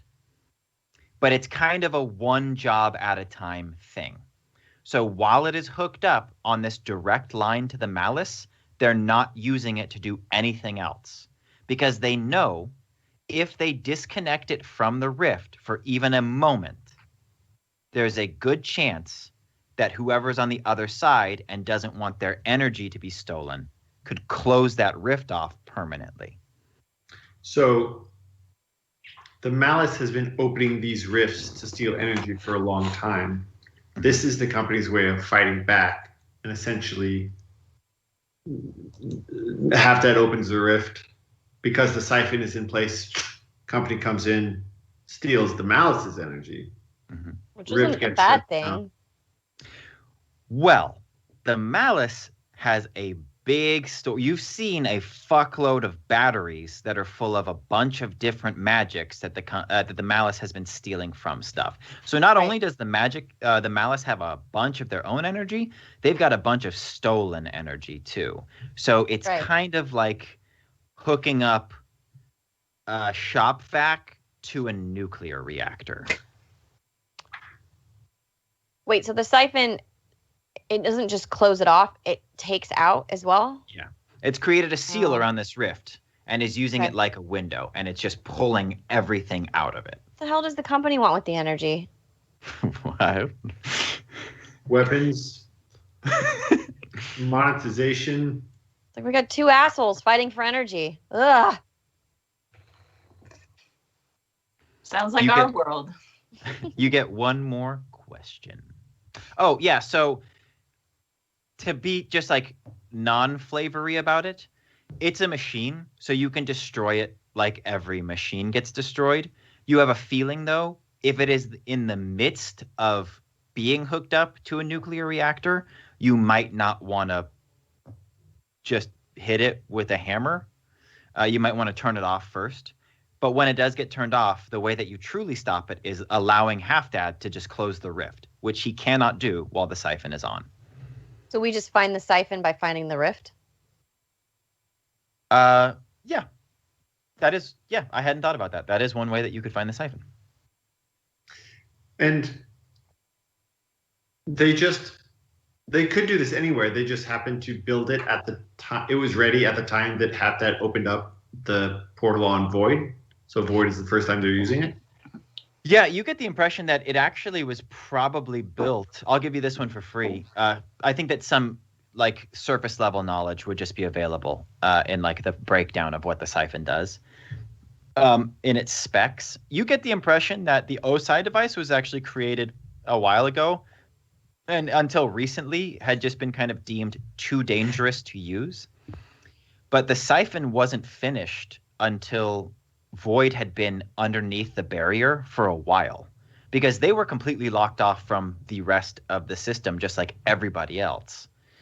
But when they completed the siphon, they were able to attach it to the rift, and that's when the barrier came down. So it's relatively new technology. It doesn't seem like, I mean, you could maybe think that they realized, like, whoever made the O06 device was like, oh, fuck, like, we've tried everything to open up our planet. Nothing works. I think this crazy dangerous thing I made could help. And then they redirected their energies and kind of went from there. And what's I guess two questions. One is, remind me what the deal was with Haftat. What specifically he wanted us to do?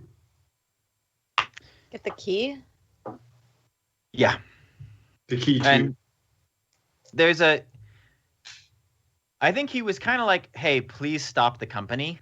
But he also said that there is a key on this planet that will open a gate on Silva Celesso, which will allow you, Tag, if you'd like to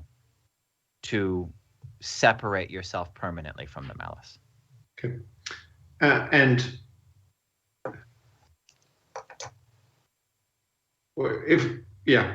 are we communicating with him about what we're doing on Void, such that if we were to shut off this device, would he not then just be like, okay, cool, fuck you guys, portal's back on, now I'm sucking your guns?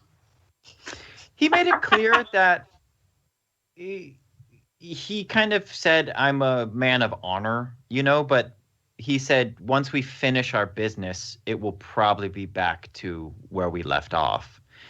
But he wasn't, and I say that to be like, I feel like it would have been more suspicious if he was like, oh yeah, you guys do this for me, we'll be friends forever, I'll stop everything that I'm doing. He said, like, if you do this for me, I will give you the time to do it, and then we're going to have to figure out where we go from there. Because he also said, if you wanted to do that thing where you separated, he would not stop you. So there's just this, there is a lot of unanswered questions about how your relationship will proceed after this. But the way that I felt the conversation went was, it's not just going to be a switch that gets flipped. There will be a conversation. Because he said, I will kill you. I will steal all the universe from this place, but I've never lied to you. Great guy. Yeah, super cool. All right, you got one more question about the siphon.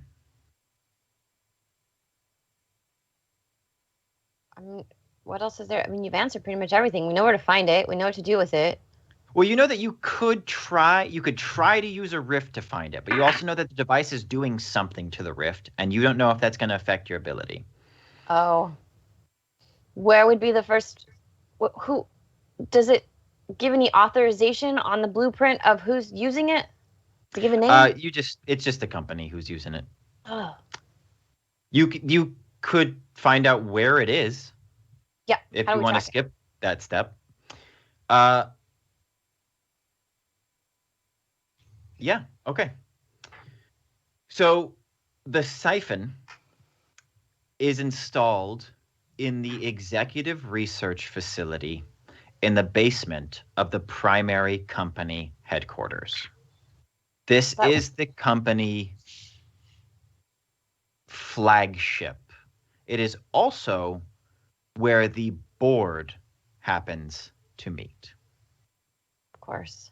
It is a very big building. It's like 5 skyscrapers smashed together. So a lot of things happen in this building, but it is like, it is its own thing. It is where like Kale's office would be. All of the higher ups would be in this building, you know, like it is the place of the company. It is in the executive research laboratory in the basement. Well, we're gonna be there Friday, and that's a couple of days from now. Should we spend time looking for the key for Tag? Bryn, thank you. I don't know what's going to happen with me and, well, me and anything, really. But I know that what we're looking at with CNAC is far more pressing than the intangibles of my destiny. Well, CNAC can't come back here, can he? He can't come into the office, but he's got a fusion cannon strapped to his chest. And he seems like he's still hell-bent on running around the Void Planet, trying to get what we, I think, are about to find. Oh, I'm sorry. I thought he got sent somewhere outside of Void because we rat battled him into oblivion. No, it just was a ward that was placed around the office. So Gotcha. You have a safe haven from CNAC. Okay. Well, it wouldn't hurt to also keep in the back of our minds to look for the key while we're going after CNAC.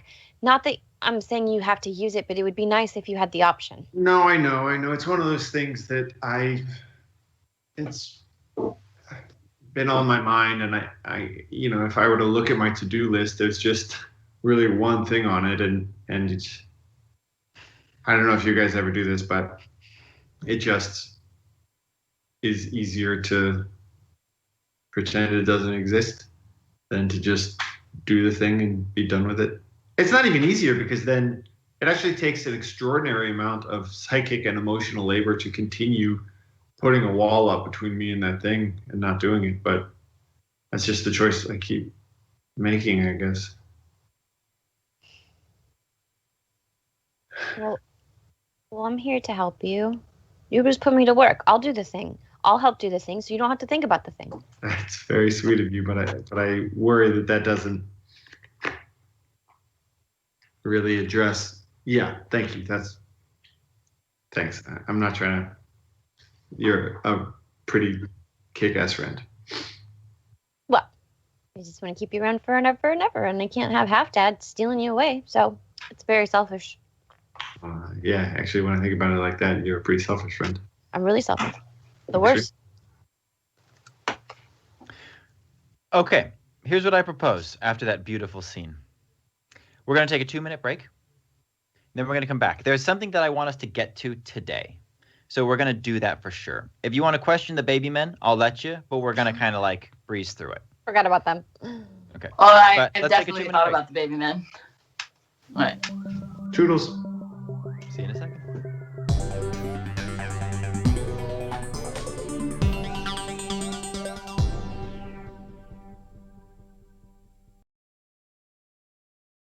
Matt Vansel. Red card. Oh, no. No. So you're out 5 minutes because you said by 5 p.m. Wait, actors are like chili. By 5 p.m. they're shit.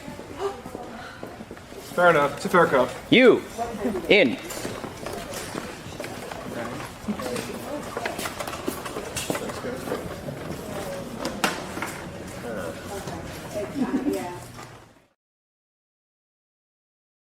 The following is a paid advertisement.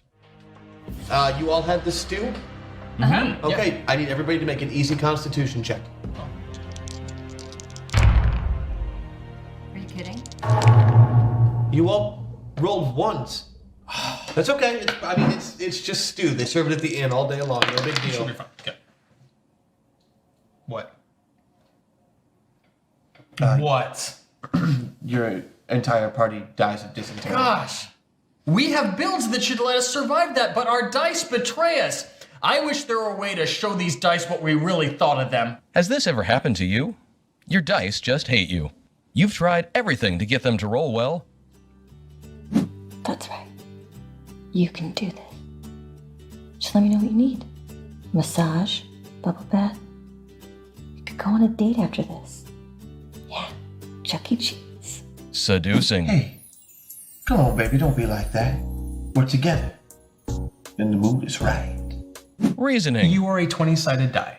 The odds of rolling a 1 are 1 in 20. Now, the odds of rolling 5 ones in a row are 1 in 3.2 million. Why? Why are you sucking? Stop sucking, please. Threatening. Oh, really? You think I won't do it? I've done it before. I've done it before, and I'll do it to you. And even dark offerings. To the gods of blood, I offer you this sacrifice. Then you need Die.Club, the ultimate in dice retribution services. Here's how it works, and some testimonials. So the best thing about Die.Club is that they fit the punishment to the crime. For example, my rogue walking down a dungeon corridor. I roll a spot check. I roll a 1. I fail to see the gelatinous cube. I walk into it, get dissolved completely. Oh! Damn you, Die! All I had to do was jump out of a tree. I had max ranks and tumble. I rolled a 1. For a long time, I was just angry at the dice. I wanted to punish them, myself. But it's too hard. It hurt my hand. It hurt the tools I was trying to use. I even ate one of the die one time. I had so many ranks in balance. So many ranks in balance. A suspension bridge over a pit of lava. I fail the roll, obviously a 1. So, I send my die off to Die.Club. Now my die is sitting in a jello mold in someone's refrigerator in North Carolina. Thanks, Die.Club. Take the offending die. Place it and seal it in the provided envelope. Mail it off to Die.Club. I put my die in an envelope and sent it off to Die.Club, and a week later I got its mangled corpse after being put through a wood chipper. Now I have time for my real friends. My Sailor Moon body pillow and I have gotten very close. It wasn't just the feeling of satisfaction I got knowing that my die had been utterly destroyed. I got back together with my girlfriend. I got the idea to get that bike tire repair kit, and I haven't had a herpes outbreak in 5 months. Who knew how good my life could be thanks to Die.Club? Thanks to Die.Club, I don't have to put myself in danger to put my dice in danger. Everyone likes Die.Club. Thanks, Die.Club. You gave me the vengeance I was looking for. I recommend it for everyone. Die.Club worked for me. And me. And me. And me. Go to Die.Club today. That's Die.Club. Hurry and visit Die.Club. There's nothing like the amazing new Die.Club. In case you missed it, that's Die.Club. Die.Club. It's a club where die. Act now and you'll be able to visit Die.Club. Nothing beats the original Die.Club, the same reliable Die.Club your ancestors used. You too can visit Die.Club and experience the magic that is Die.Club. Die.Club. It's your home for dice-related justice. Knock knock. Who's there? It's Die.Club. Don't forget about Die.Club. That name again is Die.Club, spelled Die.Club, and available only at Die.Club. I'm probably going to be wearing a colostomy bag the rest of my life. Matt Vansel. Does it make me magical? Red card. Oh, no. No. So you're out 5 minutes because you said by 5 p.m. Wait, actors are like chili. By 5 p.m. they're shit. Fair enough. It's a fair cuff. You in.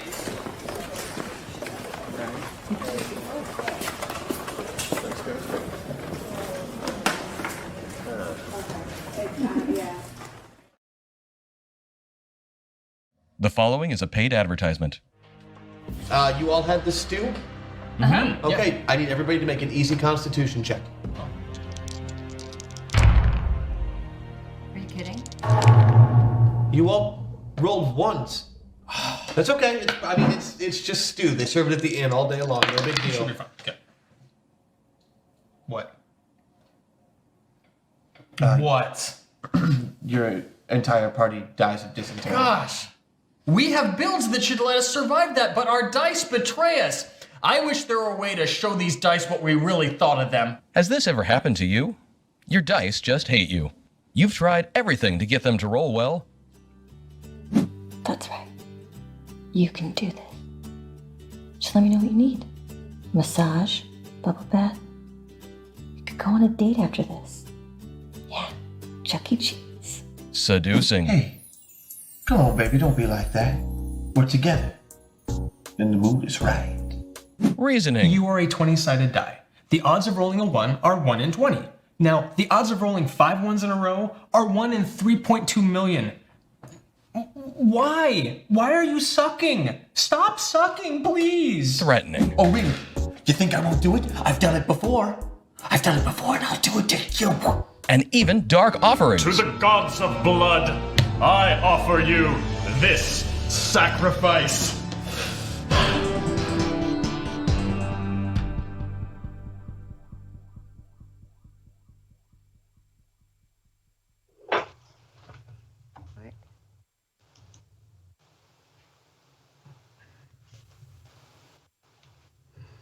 All right, I just had an idea.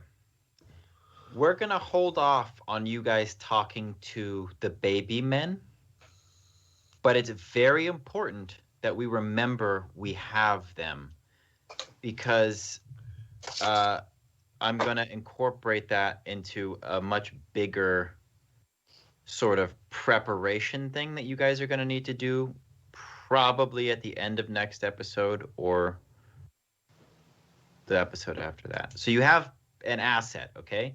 You've got baby men. They'll be taken care of. They will not be harassed, except by Jenny, who's just giving them a little bit of a hard time, because all 3 of these groups have really been fucking with the city. But they're going to be fed and watered and taken care of. So you will have baby men to talk to later. We're actually going to... unless there's anything else you want to do, I'm going to say that you guys sleep. Everybody heals fully. So does Perot. I forgot that he was actually unstable. So that whole time he was limping and he was saying, no, I feel fine. I feel fine. Oh, and then he would cough up blood. I feel great.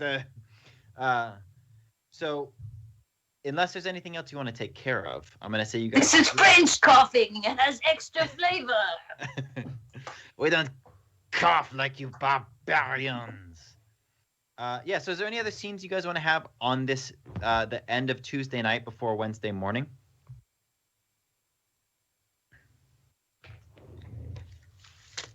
Okay. You wake up the next day and it's a beautiful day. You have just enough time to eat some leftover Chinese food and have a nasty cup of coffee that Jenny makes for everybody. And then you head on down the road to the Wonders of the Past. Pawn shop. Perot does accompany you. You guys are keeping an eye on him, but he doesn't really seem to be up to any tricks. He's just a little bored. He's ready for this to be over with. Yeah, he's just ready for you guys to have the fucking thing so he can leave. But when you get to the Wonders of the Past and enter, you can tell that the shop has seen better days, but you couldn't be sure how long ago that might have actually been. The stock is an eclectic smattering of antique furniture, used guitars, and more than a few dated weapons. Behind the counter is an old man in pince-nez spectacles and a bow tie. He's polishing a knife set when you enter. Though he smiles and nods, he says nothing and continues about his task. He isn't looking directly at you, but you're pretty sure he's watching every move you make. I walk up to the counter and hand him the ticket. He looks at it and says, "Picking up?" Yep. Okay.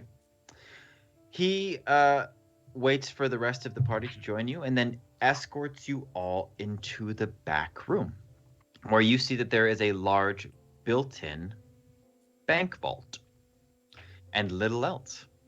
Inside the vault, the door is just open. When you guys walk in, inside the vault, there is a table, a couple of folding chairs, and all of the walls are safe deposit boxes. They're very old. You actually get the impression that perhaps this building used to be a bank when currency was less digital and more whatever the hell they used to use on Void. But it hasn't been that way for a while. So the vault doesn't look, like you had a weird part of Blight where you guys did a bank heist and you broke into a company bank. This is far from that. It does not look high tech. It does not look as fortified. It's just like an antique. But he, gestures you inside. And when you get there, he produces a ring of keys and then consults your ticket that you handed him, then walks over to one of the safety deposit boxes, and then without looking in the drawer, turns a key, opens it, and steps away. You can see that in all of the safety deposit boxes, the spots where there is where the second key would go, somebody's put a key in and then broken it off. So you only need one key for every one of the boxes.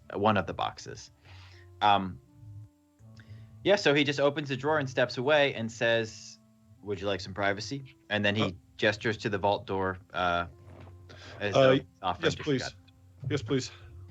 He steps outside and closes the vault, but you do not hear it lock in any way. In fact, all of the locking mechanisms look a bit rusty, but he has closed it, so you do have the room to yourself. All right, I'll walk over to the safety deposit box and pull out the tray. Okay. There's only one item inside the drawer.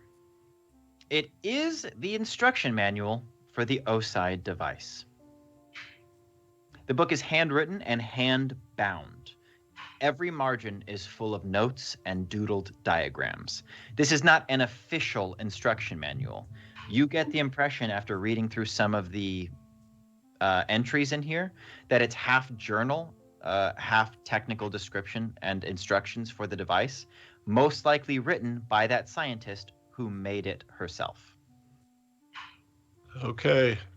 Gotta figure out how to turn this thing off real fast. Sure. You start flipping through the manual, and though it's largely indecipherable due to the dense technical jargon, you do find a section written in plain old adventurer speak.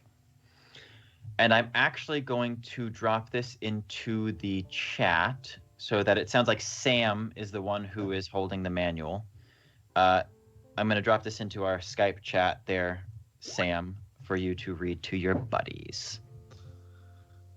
For once, those bastards on the board were right. This key, excavated on the moon of Silva Celesso, does in fact possess the ability to sidestep this reality.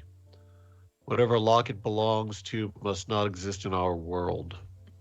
Not fully, anyway. But that is of little significance to me. Using Professor Brodigan's Eric's extractor, heavily modified by my own designs, of course, I've managed to tap its potential and isolate the energy which opens the rifts. With a little tinkering, I think I'll be able to use it to power the O06 device. With it, we should be able to sidestep reality ourselves and get to the bottom of this barrier issue.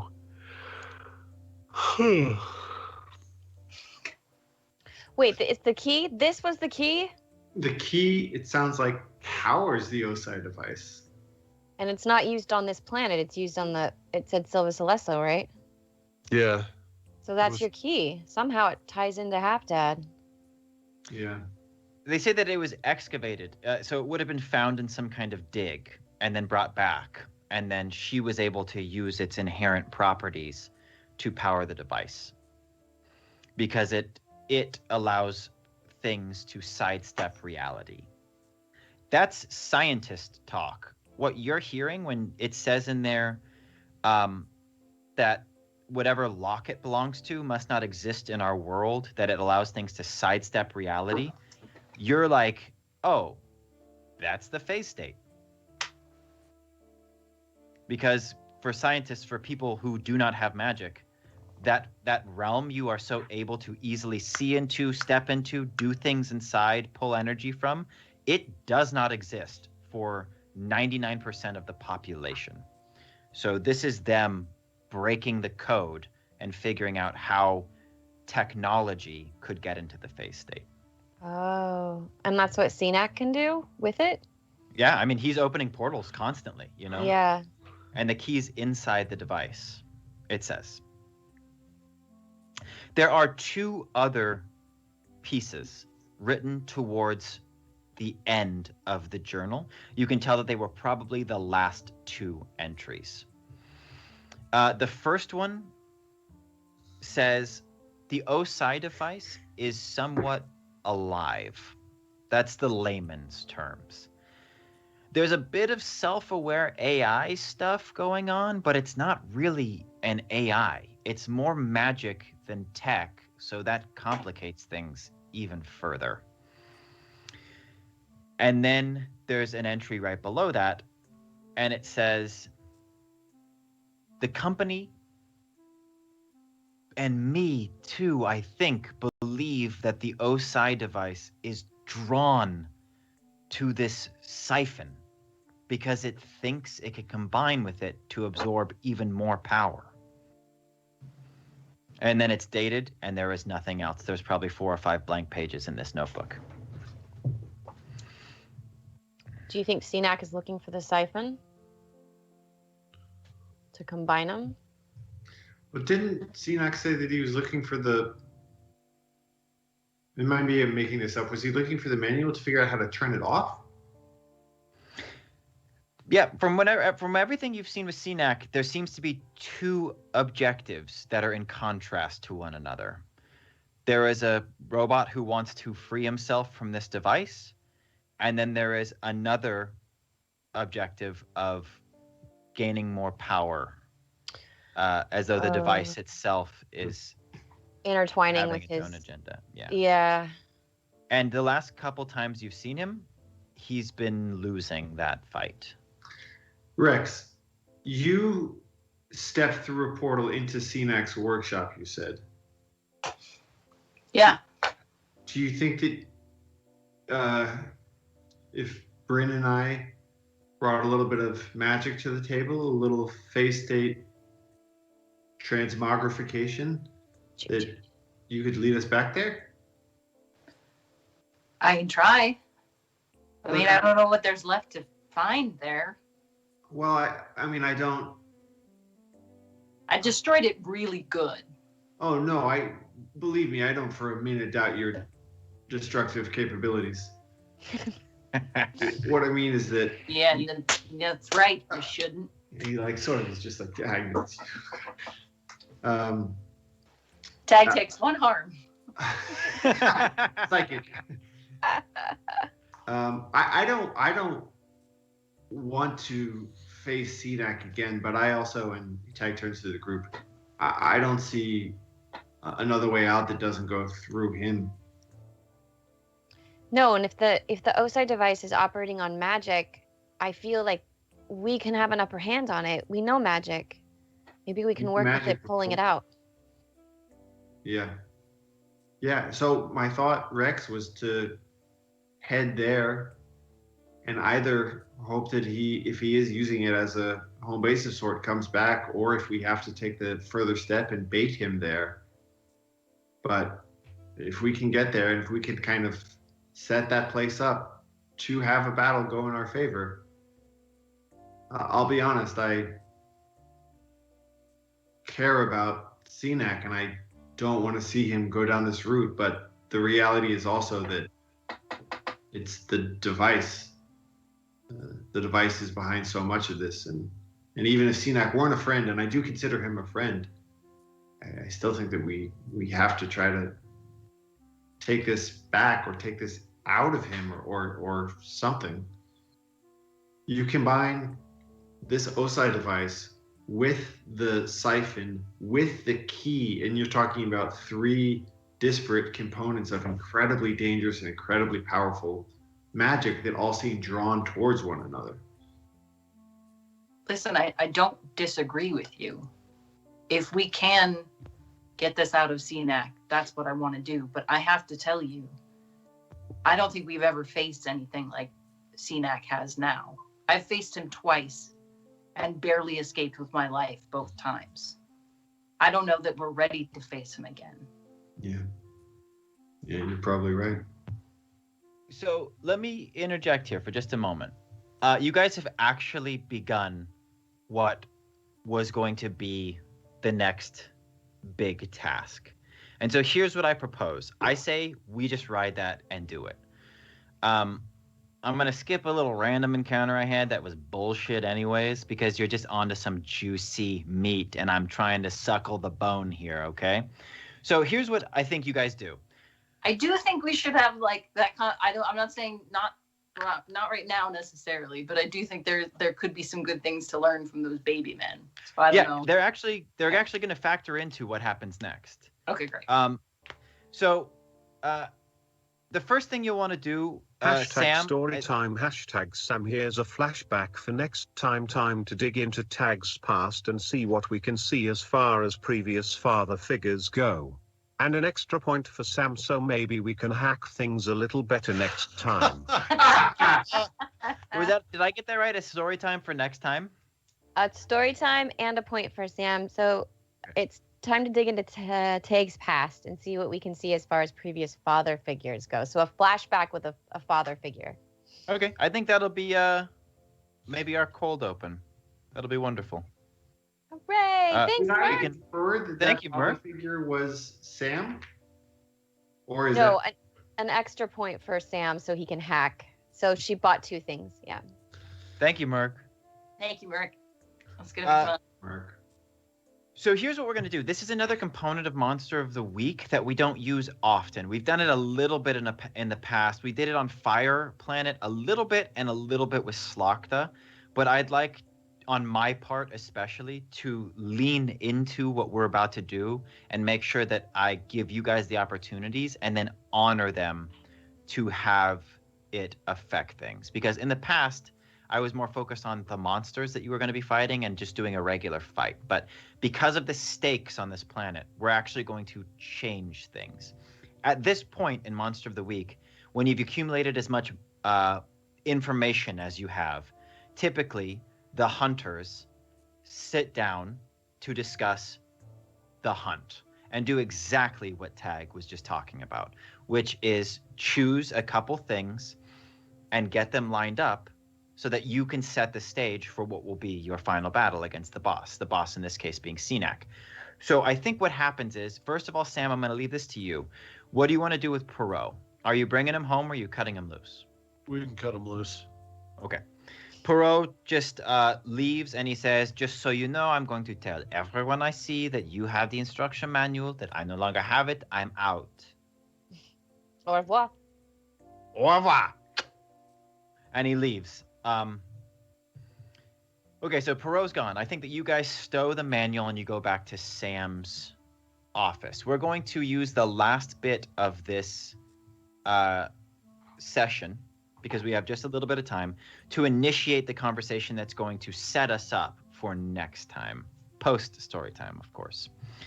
So I have a couple questions for you, and you're going to I'm going to ask them to you, and then I think in character, you're either going to discuss amongst yourselves or just answer them. And you're going to use this knowledge and these decisions you make, and I will then set up the encounter based on your requests. You have time to plan and prepare, as well as a lot of knowledge now to use in your favor. So you sit down, and I think that this is on the tail end of Rex saying, you know, like, I don't know that we're ready to fight Cenac because we haven't put a scratch on him and he's almost killed us every time we've seen him. And every time you've seen him, he seems to have gotten more powerful. So the first thing you want to think about that will kind of decide how we move forward is, what exactly can Cenac do? What are his powers, his weaknesses, and his resistances? You faced him a couple times. Oh, you mean like he's like weak to lightning and dark magic and he's immune to bleed and I'm going Dark Souls right now. Yeah. Right. Yeah. And so you would, just like in Dark Souls, you would get your kit, your loadout for whatever the next section of the dungeon is to reflect that. So you would have weapons that focus on lightning and avoid anything that does bleed. Right. But in this case, your big bad is going to be Cenac. The last donation hit the 250 name and NPC. Woo! Yes. I'll have something ready for next time as well. I'm going to make a note right now. There was another note that we were supposed to remember to do a thing. Do we do the thing? We did the watch. truth serum, but we haven't. You have truth serum. We could use it on the baby men. Yeah. And I'll tell you how the baby men are going to factor into this. But all right, so what can CNAC do? What have you seen him do that seems to be the problem? Well, he loves pulling power from those Laser. portals. I'm Okay. sorry, Lisa. I just talked right over you. Oh, I was mumbling. I just said he shot a laser. Okay. The portal powers seem to be strong with Okay. our friend CNAC. Yeah. All right, so he's got portals that are going to allow him to either move, redirect your attacks, or pull power from different sources of magic. All right, so that's kind of his main shtick. I'll give you the other one, is that he seems to be very resistant to most damage. Yep. You guys haven't really hit him with anything that's done anything.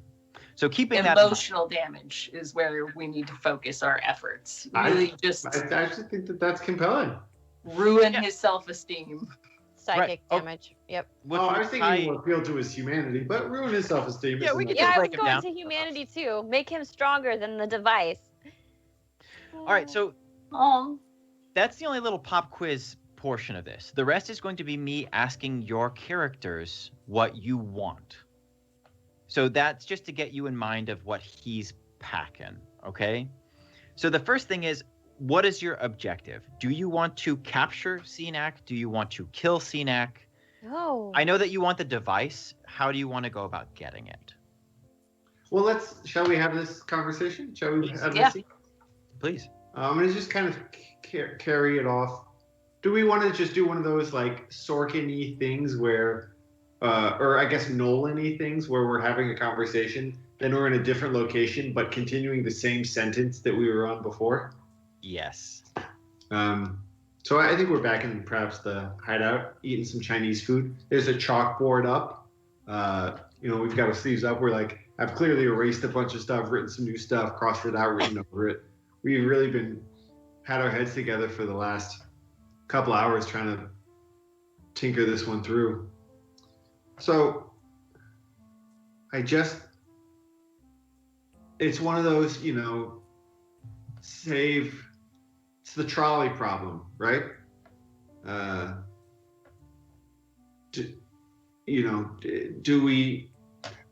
Is it morally conscionable for us to harm or even kill CNAC if it means we can or think we can guarantee saving 1, 10, 100, a million other people?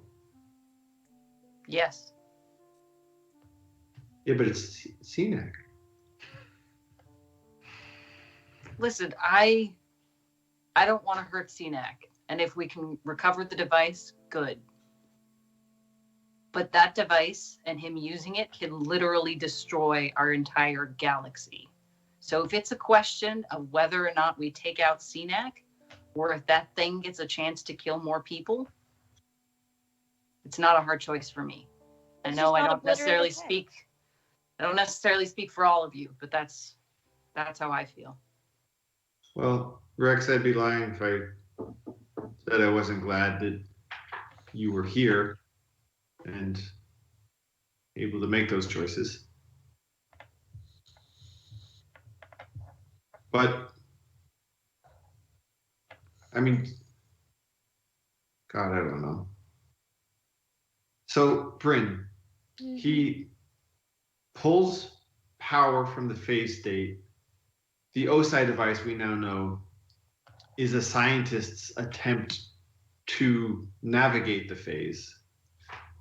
We fucking have a vacation home in the phase state. Yeah, we do. We have poker night.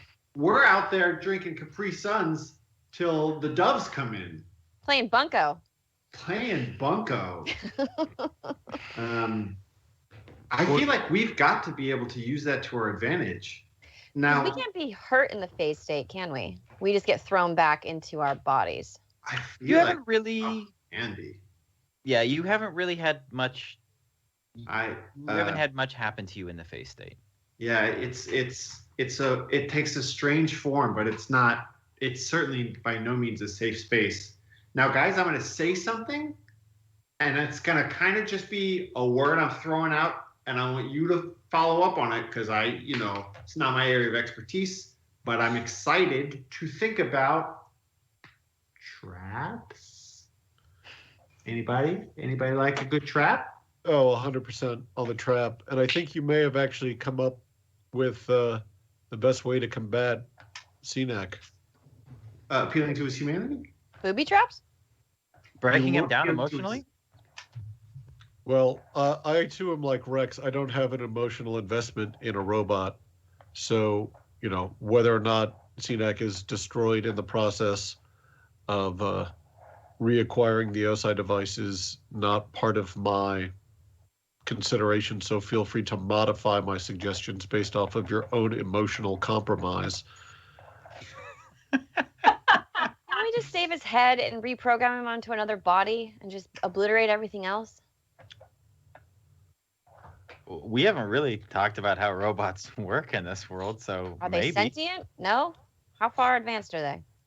It's pretty advanced. Yeah. Well, regardless of CNAC's fate, I think Tag made a really good suggestion. Seems like one of the ways to neutralize CNAC's abilities is if you were to fight him in the phase state. It seems like so much of the OSI device's power is the ability to draw upon the phase state while in this reality. Perhaps some large portion of that would be neutralized if the combat or the encounter primarily took place within the phase state.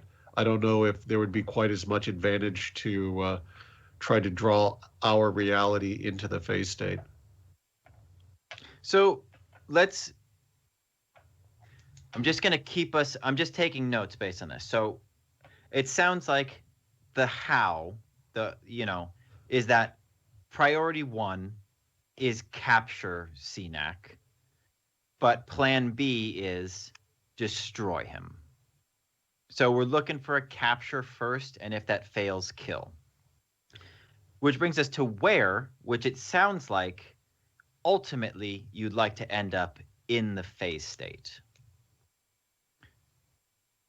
So it would just be, where do we, so I'm just asking you, this does not require any kind of anything. I'm just asking you where you would like to have this encounter. This is different than anything we've ever done. It's basically going to be a choose your own fucking adventure boss fight that you guys get to dictate. I will then take the pieces and build it and then come at you with everything I got, allowing you to use everything you've set up in advance. So when I say, where would you like to have this fight? You could say CNAC's lab. You could say the crater where the summoner was. You could just make up a location in the city and say a water park, and there will be a water park. So where do you want to set the, don't say water park because I'm stealing that from Adventure Zone, but only because I don't want to rip off more than I already have. Where do you want the encounter to take place? Assuming that we will gear it towards you getting him into the phase state. On horseback. We can do that if you'd like. That's not At a real that suggestion. bar. Okay. As that far bar. away from other people as possible. I think Bryn, I love imagining the atmosphere, but we can't have another the senior citizens assisted living home situation. Yeah. So there's outskirts. There's the crater where the Summoner's Mansion used to be. There's the CNAC's lab seemed to have been, or CNAC's hideout seemed to have been in a scarcely populated area. Any of those places could work. Or you could just choose. I could get Ira to let us come there. Yeah, Ira for sure would let you use the crater. We'll call it the wasteland. The Summoner's Wasteland. Does that work for you guys? Yeah, I dig it. Okay. Yeah. Okay. And so what I will do for you is let me propose something to the group. I think if we are leaning into this kind of bait him or trap him, there is something to be said about doing it on his turf. If we're trying to lure him to the home base of the Void Summoner, it seems like that's going to rankle some natural defensive reflexes and suspicions that might be a little looser in his lab. And if we can actually set that place up behind the scenes to do what we want, that could give us an advantage. You mean if he doesn't go to his lab, we would have Well, to? Rex, you said that it didn't seem like he was really there much, right? I mean, I expected him to follow me there, but he didn't. Yeah, I guess we don't know. It's and he certainly now knows that it's been compromised. Yeah. Well, I'm really good either way, guys. What do you think about asking Ira and Maksha? Maksha. Thank you. I got the K before the SH. I think it's a matcha, like the tea. That's matcha. what it makes me think of. That's where my brain goes. Asking them to assist us in this fight. I love it. Let's take it to them. Okay. Yeah. So here's what's up. I will give you the Summoner's Wasteland, no problem. So that will be where this fight takes place. What we're nearing the end here. So what we're gonna start with after our cool story time cold open next time is your guys' homework is the next thing that you're gonna think about is what you would like to have on hand or set up, like Tag said, traps. For this. It's kind of an abstract situation. So if you guys each just have an idea of something you'd like, we're going to just go through, you're going to make a roll, and then we're all going to do a scene. So if Bryn's idea is, I'd like the Void Summoner to come and help us for this, that's going to be her thing. And then the scene will be her asking Ira to help.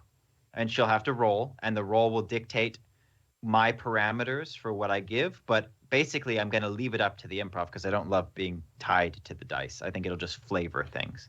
So I think that that's a great idea. Basically, you can choose items, people, stuff, traps, anything you want. And so we're going to have each of you bring something to the table, and we'll do a scene for each of you for that. The last question, we're going to need to choose when, like time of day, day of week, doesn't matter. But the last question the last thing that I'm going to put to you before we call it is that another consideration should be made. The factions in town. Everybody in this town wants the O06 device. And you've either been hired by or hunted by every single one of them.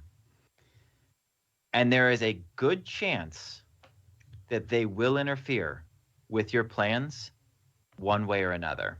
So that is also something that will need to be addressed.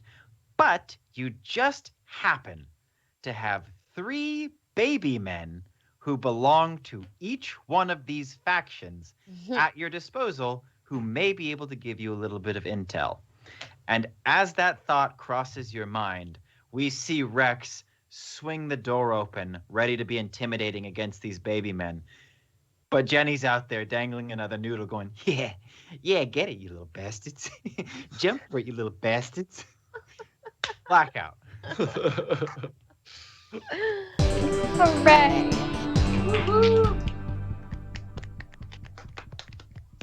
This image that comes afterwards, are we still audio on? I never know what to do because we're always like, yeah. But then I see the thing and I'm like, oh, do I save my cheering for? Somebody's got to tell me what to do. Mark, tell him. Okay. All right, so we should be cheering underneath that. Yeah. They just don't want to see us, but people want to hear us cheer. Okay, Yeah. I know that the end of that was a little just question and answer, but it's gonna set up our next session. It was the tutorial. I'm already excited for talking to these baby men. I think it's gonna be fun. Every couple intersections we get to, be like, good talk to the baby men. Yeah. Just don't forget about the baby men. Yeah. I won't. I wrote baby men. I double underlined it and I put an exclamation mark here. We'll use them as your way to get information. So when you're like, what do we want to do about these places? They will be an easy way for you to find out anything you need to know. I hope somebody draws them in chat. Oh my God. Trin had the comedic insight to know immediately how funny they were. It took me a couple times hearing the word baby be thrown out before I really got on board with how funny it was. But I'm really a full convert by the end of it. It's very funny.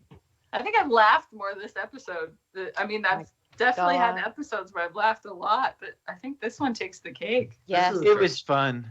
It was Yeah. good. Herbert. Shall I ask our Pervert. question, Lisa? Yes.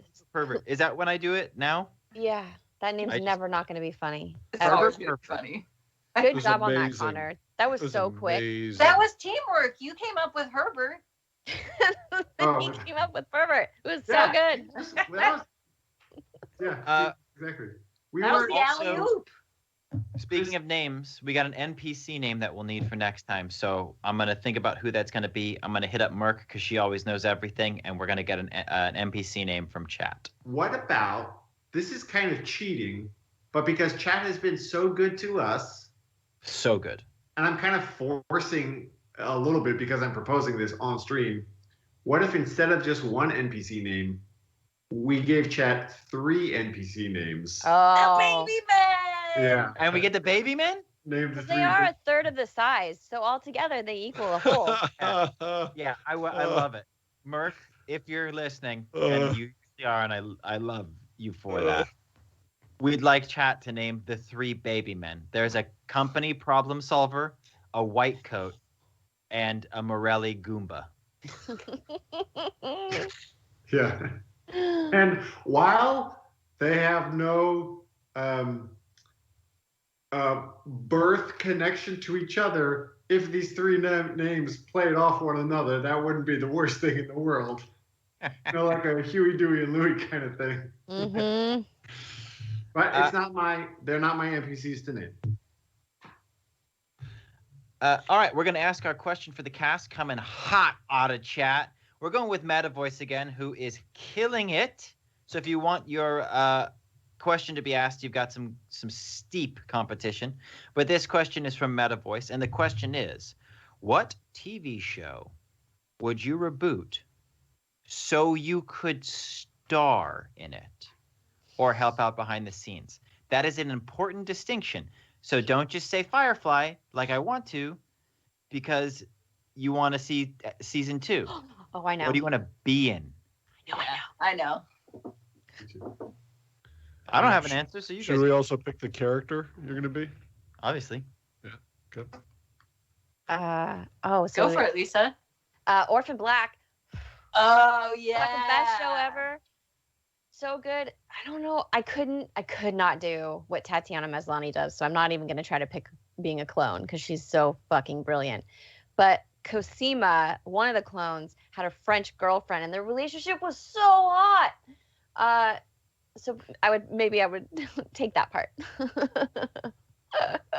Just to get to work with her, because I think she is maybe my favorite actress right now. I think she's so good. I met her in person one time. She was really nice. Oh, that. She's, no surprise, beautiful. Canadian. I mean, she's just great. That's not a fucking bonus. You don't say like Canadian like it's Canadians a are the nicest people. That's a bonus. Yeah, That that's is a a super bonus. If you can get married and go have health insurance, that sounds fucking rad. I just mean like you don't say it like, oh, she's super beautiful and Canadian. It's not like a ribbon. You like, yeah, it's nice. It's like the fucking accounting of important stuff. Like accounting's Say important. it with Ryan Reynolds. It works with him too. Nobody remembers that he's Canadian. I always Ryan remember that Gosling he's are Canadian. famously Canadian men. Ryan Gosling's Canadian? Yes. Yeah. Who gives a fuck? Who's next?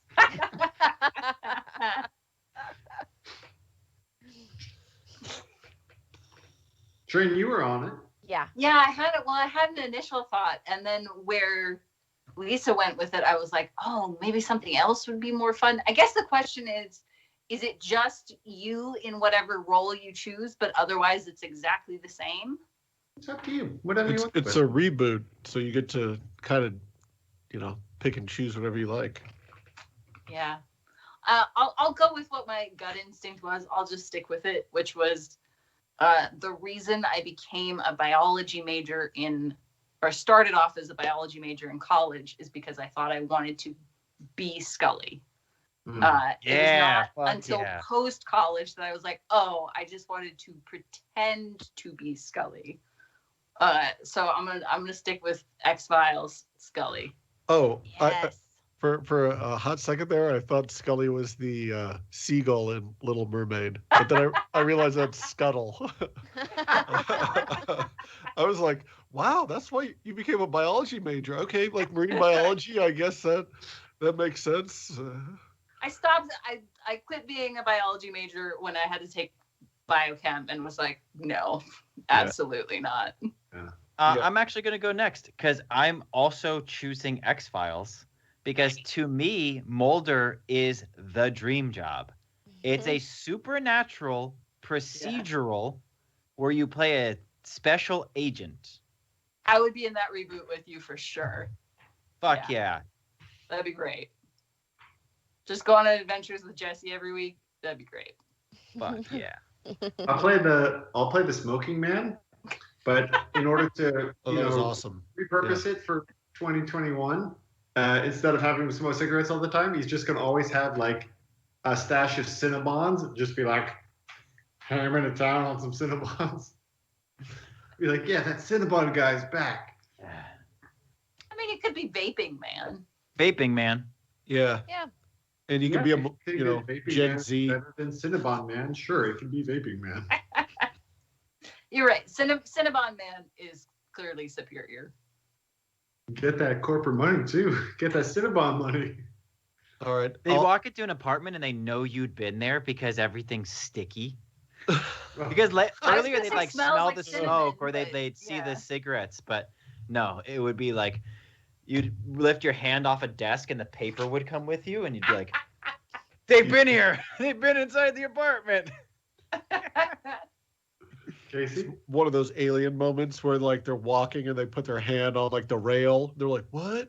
It's like the long strand of sugar. Oh, whatever. I'll just go inside. It's like, no, the Cinnabon man's in there. Sticky hand man. I think we've just created the parody version of X-Files. Yeah, I'd still be in it. Yeah, definitely. The B-Files. Yeah. A lot of chuckles today. My cheeks hurt. Oh man, I just got to give it up for Herbert Pervert. That whole, I'm like, let me watch that show. Like, just put that on. Like, I'm like, great. Is that a series? I'm here to watch that. And to watch young Bryn be like geeking out and then like discover her, fire summoning powers even more. Oh God, it was just what a treat. That's. Yeah, there needs to be like I give you guys the Sticky Bun Award of Excellence, acting excellence. It is the Emmy of Twitch. Come on, it's Herbert Pervert related. It's got to be like Sticky Buns. Sticky Buns. Yes. Oh man, yeah. That's very good. That's very good. Yeah. Yeah. If I rebooted a show, I'd reboot TNG. Star Trek: The Next Generation. That was my next one. That's the one I almost switched to. Yes. Oh, that was close Picard. in the second. You'd make a great Picard. I would just. You got the gravitas. I always wanted to do a reboot, like a deboot of that show where I played the son of Guinan and Picard. Ooh, yeah. But we could all take parts in that. We could all definitely take parts. There's in that already a redheaded doctor in it. Yes. I would be Crusher. Deanna Troy, just because I'd be nice to everybody. I'll write my fantasy reboot of TNG, and I'll make sure everybody's got a excellent spot in it. Sweet. I guess she's kind of like the Scully of the show. She is. Yeah. I still think about that seagull every time you say that. Kind of the Scuttle of the show. Oh God, I forgot I'm closing the show. Thanks so much for hanging out, you guys. Wait, did Connor say what he would do? Oh, I thought he said he was Smoking Man. Cinnabon Man. Oh, Cinnabon Man. You got a like real a one joke. there, Marks? Yeah, for sure. It would for sure be Lost. Who would you play? Sawyer? Sawyer? I don't know. He's just so sexy. He's great. That show's good, by the way. I was never as much of a Sawyer man, I suppose. Charlie?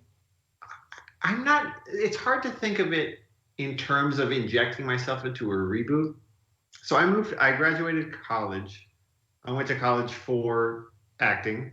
graduated, moved to Seattle, and the first year or so, at least, I didn't do any theater, any film, no acting at all, because for a lot of reasons, I think ultimately I was scared of trying to do the thing, because then I set myself up for being able to fail at doing the thing, and so I was like making a lot of excuses for like, no, I'm exploring life's multiplicity of pathways and stuff like that. And my buddy, this was when Lost had already like just finished all of its run. I never watched any of it. My buddy Kiki Abba, who I did an internship with, a teaching internship, she gave me the DVDs. And there was just a period of my life when I was like 23 years old, where I was working like 3 to 4 jobs, and I would go like morning shift in this kitchen, afternoon shift in this kitchen, evening shift in this kitchen, get home and just plop down on this really ugly red couch, teeny little box TV with a built-in DVD player, and just watch an episode of Lost every night. I know I'm making this a longer story. I'm sorry. I'll try to wrap it up. But it just happened because it's, the length of time it took me to watch that series was probably a little less than a year. And in that year, I started taking steps towards acting again. I started auditioning in Seattle, and I had only ever done theater, so I started doing little film projects, little camera projects. And it was very exciting, and I was very nervous, but I just thought I'll just put one foot in front of the next, and that's all I can do. And it just became this kind of metaphor is not exactly the right word, but I just started finding myself in this life that I so badly wanted and was so excited about while I was watching. I basically realized, yeah, I do want to make TV shows and movies for a living. As I was watching this TV show where these actors were just in Hawaii filming this cool shit and then surfing on their lunch breaks, and I would watch all the behind the scenes, and it was the first time I kind of really paid attention to like, oh, how does it work, and how do they make sets, and how do they do these scenes and all that stuff. And there were just a couple moments where I remember being on set, like for the first time I was ever on a film set, and it being so euphoric and so satisfying, and coming home and watching an episode of Lost, and just like I just made this fundamental connection with my brain. I was like, yeah, that's it. That's what I'm going to do. Like, that's what I'm going to fucking do. And I would go in the bathroom and make faces. And this is not as a child, but as an adult. I would go in the bathroom and make faces and be like, yeah, that's like a face that they would make on Lost. Anyway, so it kind of has cemented its place in my life as, it became the metaphor of the career goal, the life goal, the thing that I wanted was to be in a show like that. So who would you be? You'd be Jack. That's who he's typed for. I don't think I'm typed. I think I'm typed for Charlie, but yeah, Jack is a scary mimic of my father in many, many ways, which in accordance with Jack's character means that I would have to play Jack because he's hunting his father's ghost the whole time. So it's only fair. I didn't even think about that. I was just thinking like build, hair color, sexiness. I mean, thanks a lot, but fucking lift a couple weights. You're getting paid to go surf on your breaks. You could curl during takes, Okay. You motherfucker. Jesus Christ, I'm gonna punch you in the fucking popcorn bowl. Well, thanks for letting me yap. I know that I just turned that into a little monologue, but I think that's a great question, and that show did really mean a lot to me for those reasons, and I still think of it so fondly because of it. Oh, wait. Oh. Okay. Thanks. Oh, no.